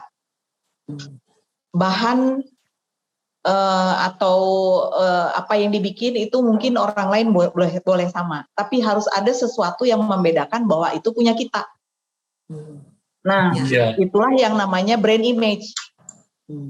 Nah, saya anggap memang perjalanan brand image itulah yang branding lah itu, apa itu namanya ya, branding itulah yang memang ngos-ngosan Pak dari saya sekian tahun ini. Jadi kalau dibilang udah break even apa belum, ya terus terang belum. Karena memang kita kan pasarannya orang bukan sekitar kita kalau saya pribadi, karena saya juga memang untuk orang gereja atau saudara sendiri atau untuk gimana, menurut yang coaching yang pernah saya ikutan, pengembangan diri itu, penolakan itu selalu dari orang yang terdekat. Jadi kalau saya bilang kalau ingin membuat satu kreasi, please jangan terkotakkan dengan tetangga udah bikin. si ini udah bikin, si itu udah bikin, ya udah mentok Pak. Iya. Tuh, yang kedua yang saya pelajari dari senior-senior itu adalah ketika berhubung saya masih usia muda lah untuk memulai, saya anggap saya masih muda ya, saya belum memasuki masa pensiun. Jadi di saat ada satu kesempatan, lakukan Pak. Di saat ada kesempatan, lakukan with your passion. Kalau kita mengerjakan usaha tanpa passion, minat kita, cinta kita. Tapi memang satu yang saya alamin ketika dapat bimbingan-bimbingan dari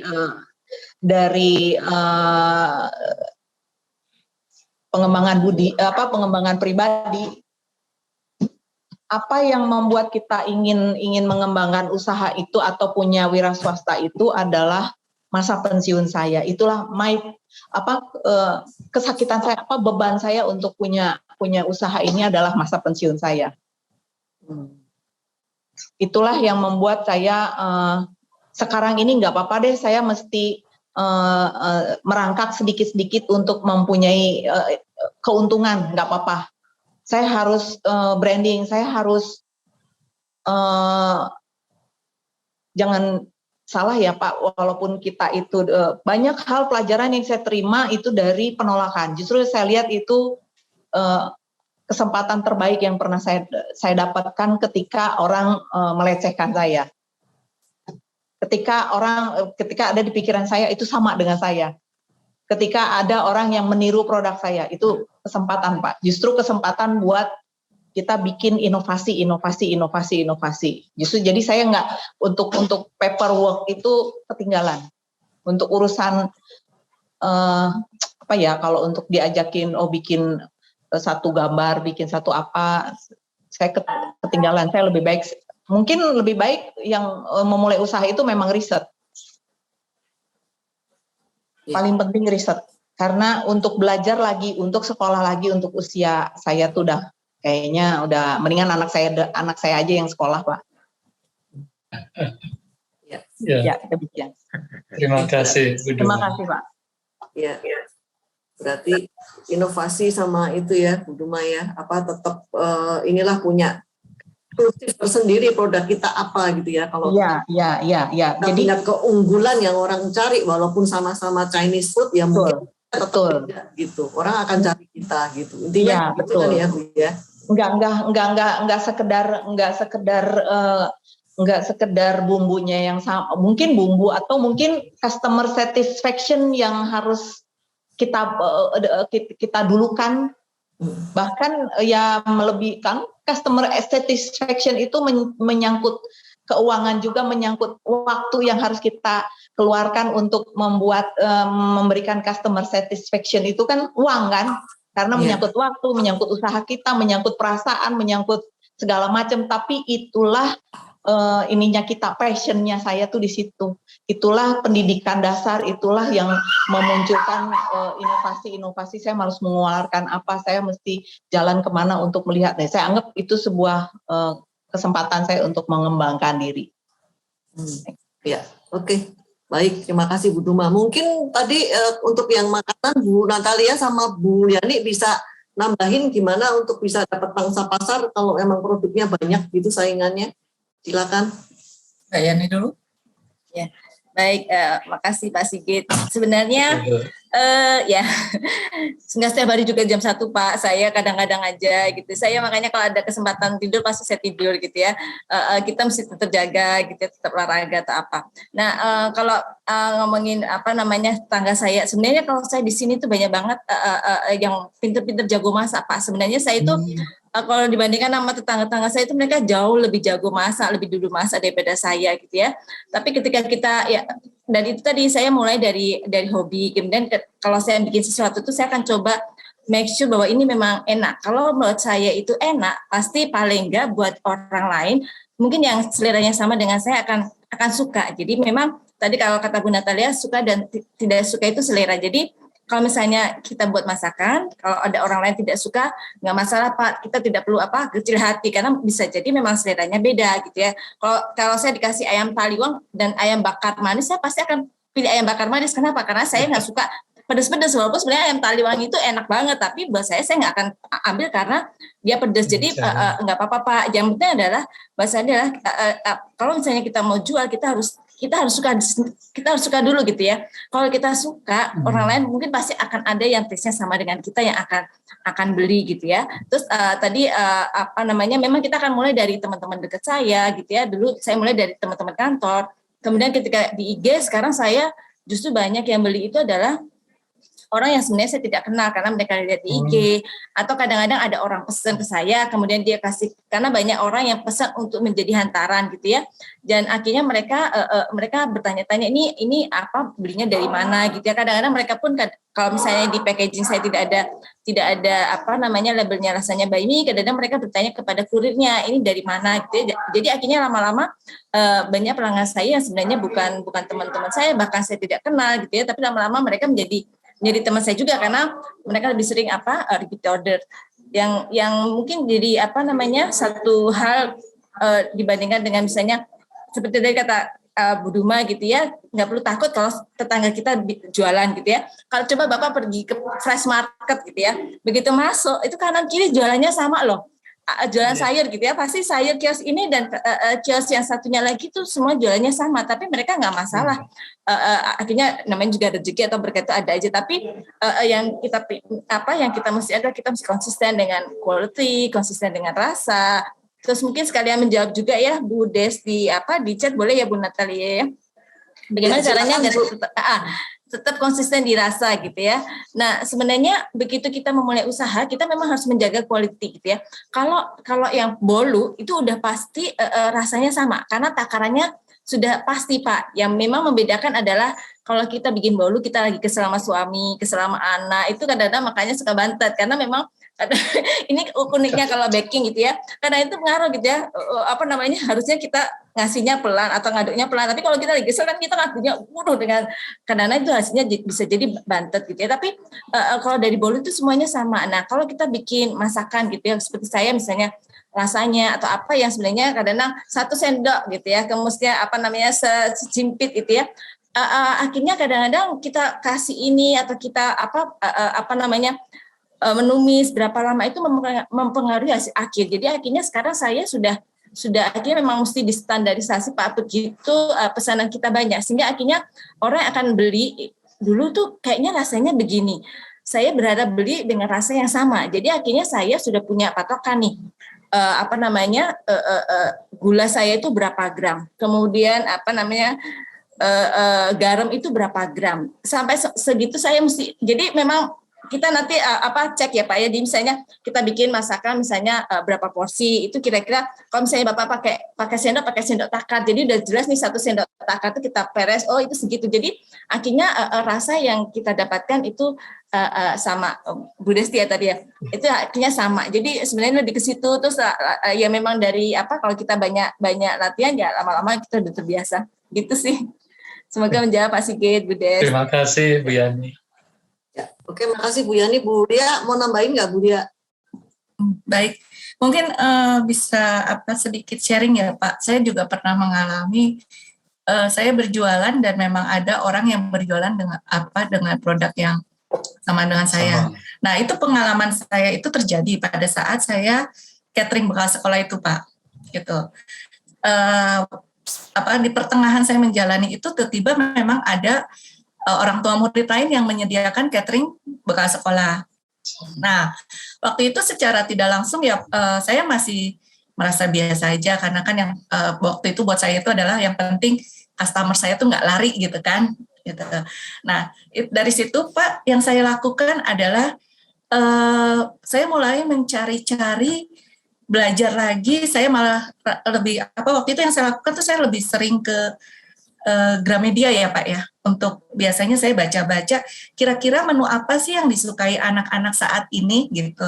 Terus bagaimana sih cara pengolahannya, dibikin seperti apa sih gitu yang buat anak-anak suka. Terus kemudian saya berpikir kayaknya menu apa sih yang nggak bikin anak bosan, yang harus berganti, padan set menunya itu seperti apa gitu. Sampai saya waktu itu tuh di Gramedia juga tidak untuk membeli buku Pak, tapi saya hanya baca-baca. Kemudian ini Biasanya di Gramedia itu, di buku itu selalu pengarangnya itu menyertakan juga IG-nya, Pak. Nah, mungkin bisa di-follow juga karena kita bisa mendapatkan ide-ide dari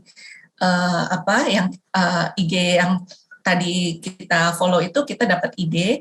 Lalu kemudian yang saya lakukan itu mengolah makanan sedemikian rupa berdasarkan apa sih trennya yang saat ini, atau mungkin makanan yang sering anak-anak makan pada saat dia pergi ke restoran dengan keluarganya gitu, yang lagi disukai anak-anak seperti apa.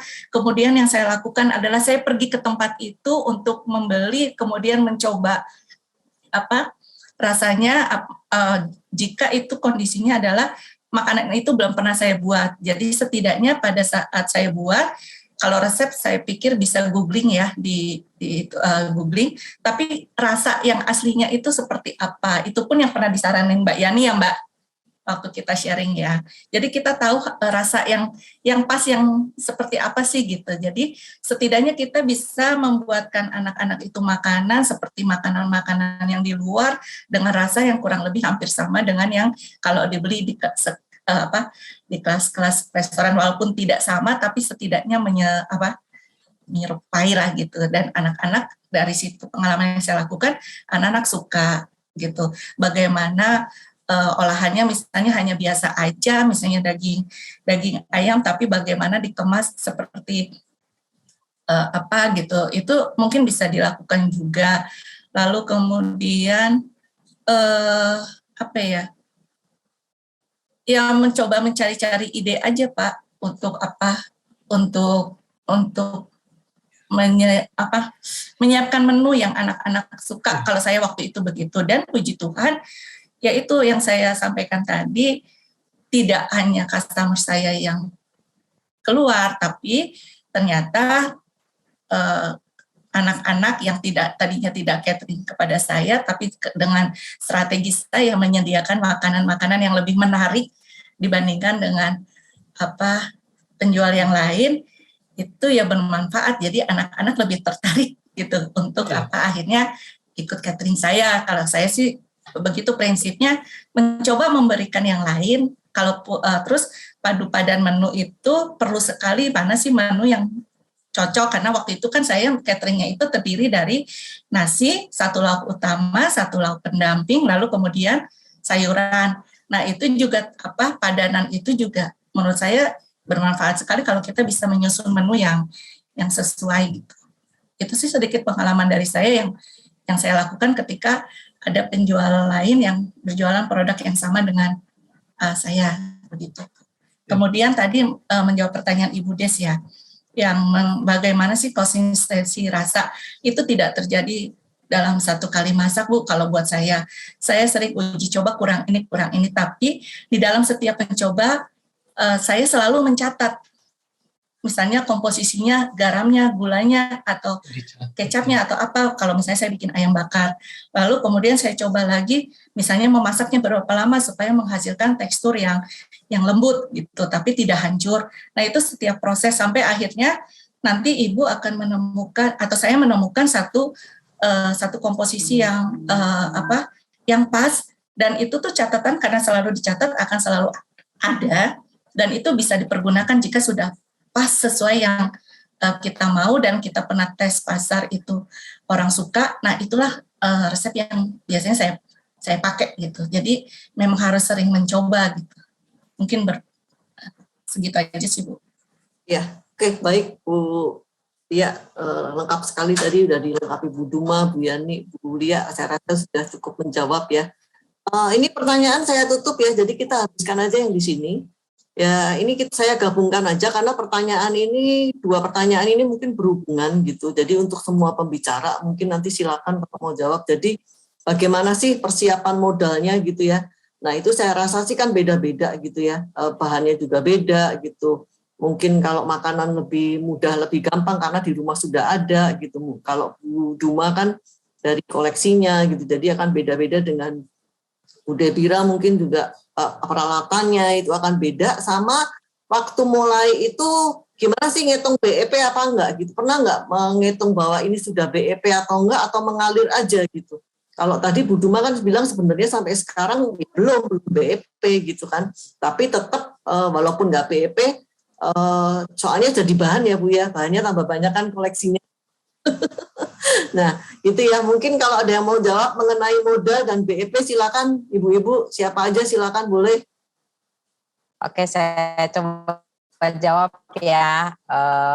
Jadi kalau untuk modal itu awalnya memang kan kita fokusnya dulu kemana gitu ya. Kalau saya memang kan jurusannya ke ya udah, jadi karena hobi awalnya itu mungkin saya membeli mesin jahit. Ya mesin jahit, jadi mesin jahit itu dulunya sih bukan sebagai modal usaha gitu karena hobi ya, tapi karena akhirnya ujungnya jurusannya ke menjadi suatu bisnis gitu karena udah ada transaksi jual beli.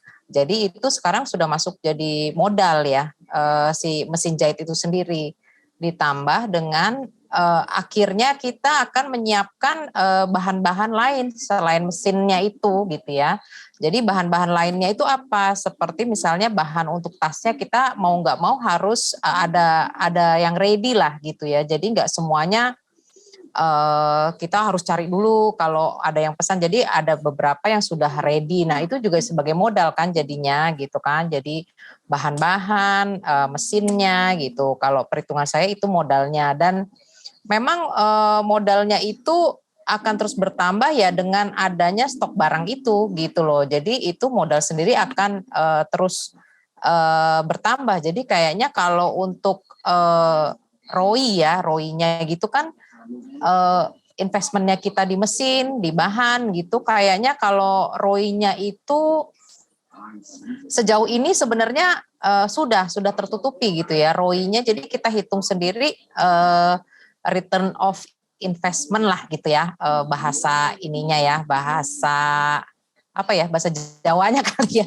Nah itu return of investment-nya sendiri sebenarnya udah balik sih gitu ya. Nah, tapi kan kita ada modal tambahan lagi gitu ya di situ untuk misalnya untuk menjadi model yang baru. Tadinya cuma jahitnya tas yang tote bag, yang kotak gitu ya. Kemudian kita beralih ke tas yang lebih kompleks lagi. Itu kan berarti dia butuh lagi modal sendiri yang lebih banyak lagi. Jadi dari situ sih sebenarnya modal itu akan terus menyertai di mana kita akan di mana inovasi kita tuh ada terus gitu loh. Jadi setiap ada model baru pasti modal kita akan bertambah gitu loh. Tapi kan kita akan menghitung sendiri nanti bagaimana itu dari apa ya yang tadi sudah dibahas tadi untuk segi keuntungannya gitu loh. Lama-lama itu akan menutup dari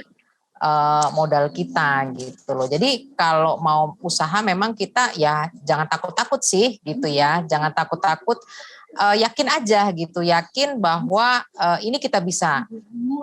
Bagaimana di depannya nanti akan naik turun itu ya sudah, yang penting kita sudah coba gitu loh. Jadi sebelum usaha jahit tas juga saya pernah usaha kuliner juga gitu ya. Tapi kayaknya di situ saya harus memilih gitu loh. Jadi usaha kuliner saya juga sempat lumayan sih waktu itu ya, bikin puding, ada juga yang catering ke saya gitu. Tapi saya juga jahit tas juga, menerima pesanan. Di tengah-tengahnya saya harus memilih juga gitu loh. Jadi saya lebih nyaman kemana gitu loh, dan lebih yakin akan ke depannya nih yang mana gitu loh. Jadi itulah dalam dunia usaha sih begitu ya gitu. Makanya kalau nanti tiba-tiba ada passion lagi untuk ke kuliner, siapa tahu di kedepannya ya bisa jadi namanya kan diversifikasi ya gitu. Jadi ya mungkin ada fashion, ada kuliner gitu. Ya pasti lebih enjoy lah. Itu aja sih Kak Nat. Ya, oke, baik, terima kasih. Pokoknya intinya juga harus dihitung lah pelan-pelan gitu ya. Jangan kita invest untuk langsung gede gitu, tapi tiba-tiba kita jalan juga kan sayang juga. Jadi pelan-pelan aja ya, betul. Kita hitung gitu. Oke, ya sudah gitu. Mungkin pertanyaan buat Bu Duma nih ya, Bu Duma dari Bu Chani. Jadi riset yang Ibu Duma lakukan itu seperti apa Bu kalau di Tenun? Sama ada tambahannya lagi juga.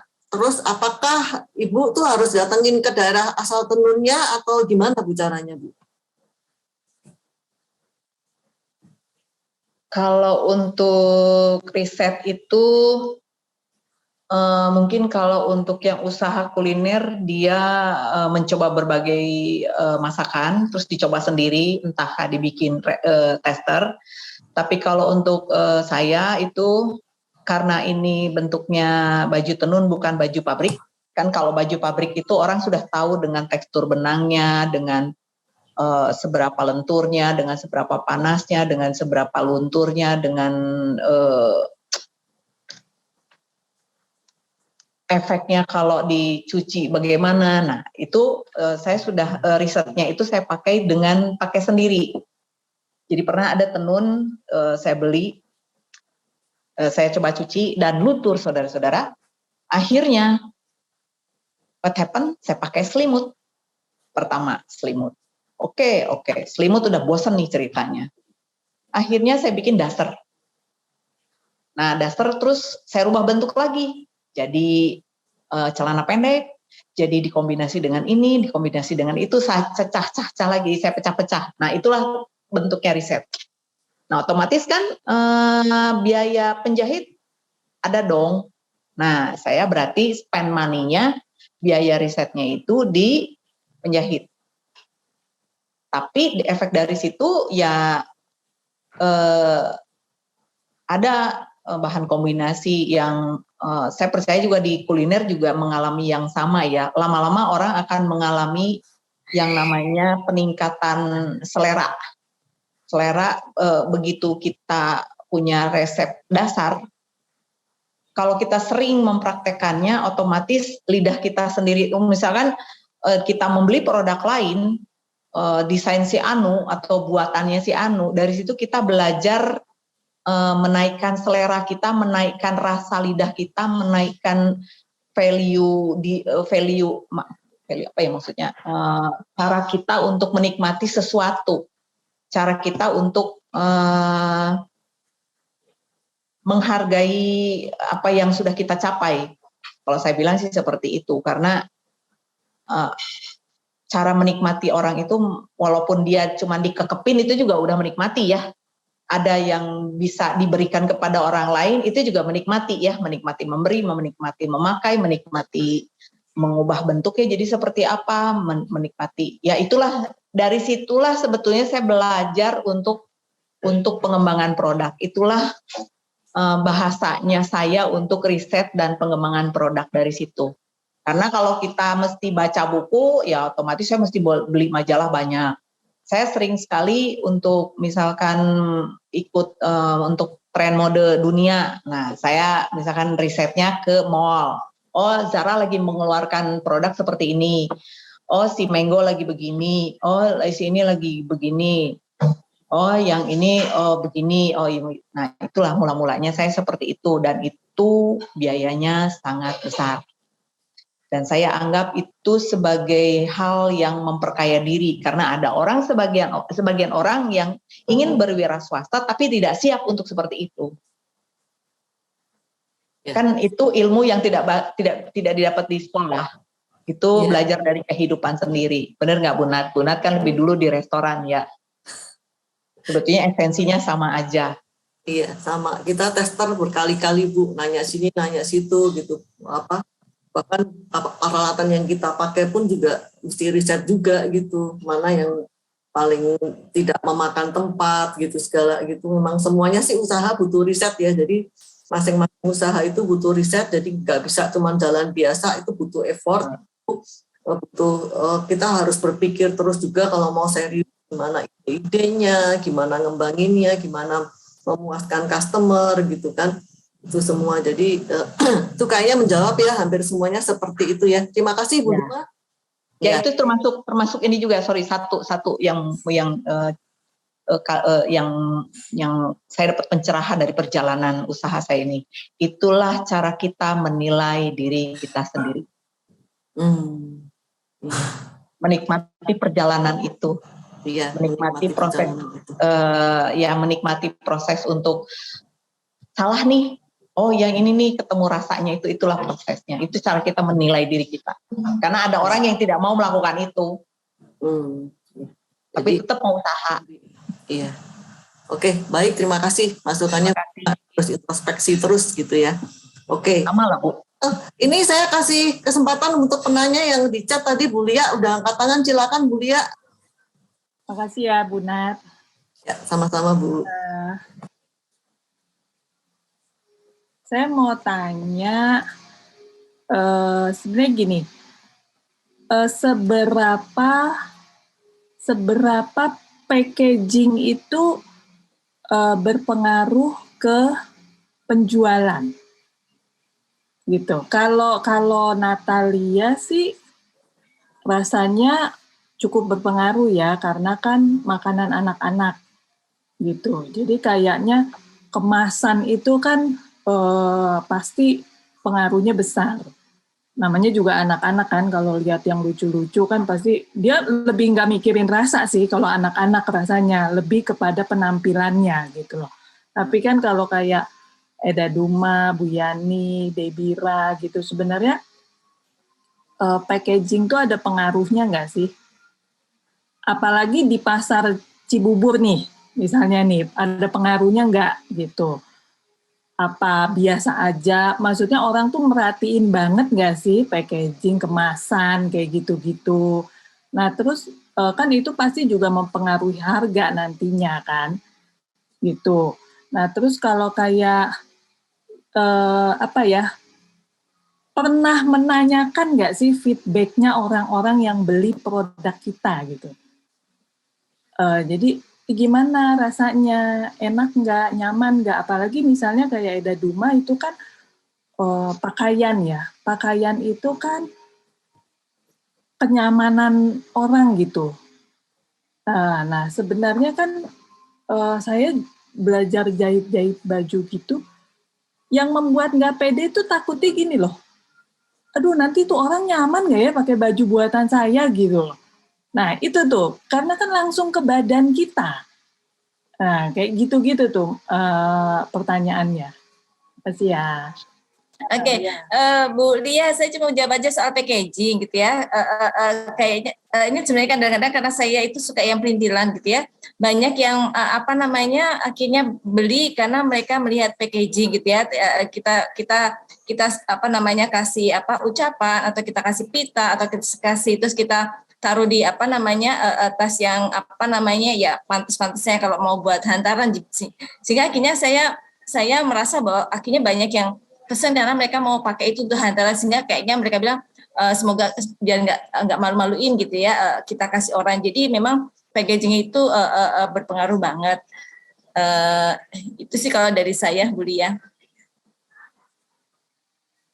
Kalau untuk baju, sorry ya, maaf ya, tadi ada bertanya tentang feedbacknya ke customer. Itulah salah satu bentuk, mungkin karena saya udah udah melalui kurasi, jadi body language saya untuk menanyakan kepada customer itu sudah fit, artinya nggak ragu untuk berani bertanya bagaimana, apakah kurang ketiaknya, apakah ada kesulitan di apa, itu pasti akan saya lakukan. Itulah salah satu bentuk customer satisfaction. Jadi enggak cara membangun untuk, itu juga termasuk cara membangun untuk repeat order. Salah satunya itu. Juga dengan misalkan, oh ini saya kurang ininya, misalkan setelah sekian lama dia, maaf Bu, gimana ini kancingnya, oh nggak apa-apa silahkan kirimin ke saya, nanti saya kancingnya saya benerin, saya bilang gitu. Nah itu termasuk salah satu customer satisfaction yang saya selalu maintain. Apapun itu, bahkan dia beli baju di luar, dia ingin alter, saya terima. Nah kalau untuk packaging itu tergantung dengan kebanyakan sih berpengaruh ya tentang packaging, tapi bagi orang tertentu di level-level tertentu kebanyakan sih enggak, karena money beyond your imagination. Jadi yang dia pikirkan yang penting produknya, packaging ntar aja lah, gue juga banyak beginian. Nah, banyakan begitu kalau yang sudah ekspektasinya udah gimana ya saya bilang ya yang penting produknya bukan packagingnya. Ada yang seperti itu. Tapi untuk makanan otomatis perlu packaging, itu sangat perlu. Kalau untuk baju sih saya udah ketemu orang-orang yang seperti itu, nggak penting packaging, yang penting lu bagus produk lu, pelayanan lu bagus, after sales-nya bagus, everything is okay. Ya, oke. Demikian. Baik, terima kasih. Bu Duma udah melengkapi. Jadi agak beda ya. Makanan perlu packaging, kalau untuk pakaian tidak terlalu perlu gitu untuk ininya. Yang penting customer satisfaction. Ya, baik, itu. Jadi udah menjawab ya Bu Lia ya. Ya, Bu Nat. Ya, oke, baik, kita masuk pertanyaan terakhir nih mengenai media promosi ya. Jadi untuk Bu Rulisa tuh menanyakan kalau menggunakan sosmed itu apakah ada target gitu, sehari kita mesti posting berapa kali gitu, terus next levelnya seperti apa gitu. Oke. Saya mau jawab Bu Berta yang kalau nggak pakai sosmed mana gitu ya. Saya punya tetangga yang dia itu memang punya prinsip, saya nggak mau pakai sosmed, jadi dia nggak punya Instagram, dia nggak punya Facebook gitu ya, tapi dia mencoba untuk menjualan gitu ya. Jadi memang intinya adalah networking gitu ya. Networking itu bisa dengan tetangga sekitar gitu ya, misalnya dia punya punya WhatsApp group di lingkungannya, itu bisa mungkin kalau WhatsApp masih oke ya Bu ya, pasti semua punya handphone ya. Jadi kalau memang nggak punya IG, nggak punya Facebook gitu ya, kita bisa lakukan itu di WhatsApp group gitu ya. Kita tawarkan produk kita. Terus tadi juga Bu Sinta Matilda juga sempat info, kita bisa bisa kasih status di WA produk-produk kita gitu ya. Itu juga bisa dilakukan. Terus kalau tadi yang mengenai sosmed gitu, kalau bahasa saya memang sebisa mungkin jangan sampai IG kita atau sosmed kita vakum. Jadi memang kalau seandainya pas masa misalnya seminggu 2 minggu itu tidak ada misalnya tidak ada order, mungkin kita bisa posting aja misalnya menu kita atau apa itu. Kalau saya memang biasanya apapun yang saya akan buat hari ini, saya akan posting hari itu gitu, ataupun paling besok gitu ya. Itu juga bagian dari saya appreciate semua order yang masuk. Jadi paling nggak IG itu tetap jalan. Jadi begitu orang lihat ada, jadi selalu ada activity di situ. Itu sih dari saya. Kasih Bunda. Oke, nanti mungkin kita bisa adakan sesi khusus ya untuk promosi di sosmed ini ya. Untuk yang tadi Bu Berta mungkin dari itu Bu, teman-teman dekat dulu, tetangga dulu gitu ya. Tadi kata Bu Yani bilang gitu. Jadi promosinya bisa seperti itu. Nah, maaf nih Bapak Ibu sekalian, waktunya juga yang sudah jam 9 lebih gitu ya. Kita keasikan gitu sampai 2 jam gitu, nggak berasa gitu. Nah, nanti lain kali kita akan adakan lagi topik yang menarik gitu ke depannya. Mungkin yang sekarang lagi kepikir itu tadi mungkin yang medsos itu, gimana promosi medsos, kemudian bagaimana kalau hobinya itu tanaman bisa menjadikan itu penghasilan, atau juga nanti apa sih lika-liku perusahaan gitu ya. Jadi kalau ada yang mungkin nggak ada ide, nah franchise mungkin salah satu pilihan juga untuk memulai usaha itu. Nah, itu yang bisa saya sampaikan. Dan saya sangat berterima kasih sekali kepada para narasumber yang saat ini itu sudah berbagi banyak hal yang sangat penting gitu ya, yang mungkin kalau kita cari di teori itu banyak, tapi dari sini kita belajar lika-liku yang sesungguhnya gitu, yang apa yang sudah mereka jalani, dan itu sangat berharga sekali untuk pengetahuan kita. Dan juga kepada Bapak Ibu yang hadir sekalian, terima kasih atas semangatnya untuk mengikuti ini. Semoga dapat membantu usaha Ibu, Bapak Ibu sekalian gitu ya, dan berharap nanti program-program tim kesejahteraan juga semakin dapat memperlengkapi Bapak Ibu. Nah, sekarang kita akan tutup dengan Bu Natalia. Silakan Bu Natalia.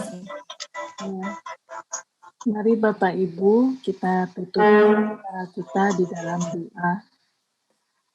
Bapa kami yang ada di dalam kerajaan surga, kembali kami datang mengucap syukur Tuhan untuk kesempatan berbagi bersama jemaat kami di kota wisata. Tuhan, kami bersyukur untuk jaringan yang baik sehingga acara ini dapat berjalan dengan lancar. Kami bersyukur juga untuk saudara-saudara kami, Mbak Yani, Debira, Eda Duma, dan juga Natalia Tuhan, yang boleh berbagi pengalamannya dan menginspirasi kami sebagai teman-teman. Tuhan Yesus, kami memohon kiranya Engkau memberkati para narasumber malam ini dengan setiap usaha mereka Tuhan. Engkau memperlengkapi dengan kemampuan yang luar biasa. Kiranya mereka juga boleh bertanggung jawab dengan talenta yang Engkau beri Tuhan. Engkau membuka jalan dan memberikan pelanggan-pelanggan yang baru.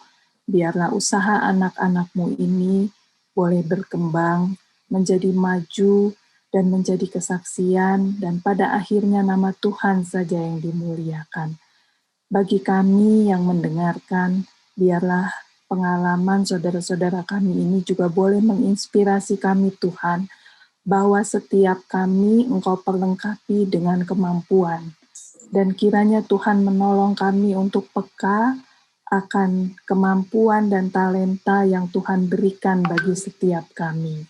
Tolonglah ketika kami menemukan kendala, kami tetap semangat di dalam Tuhan.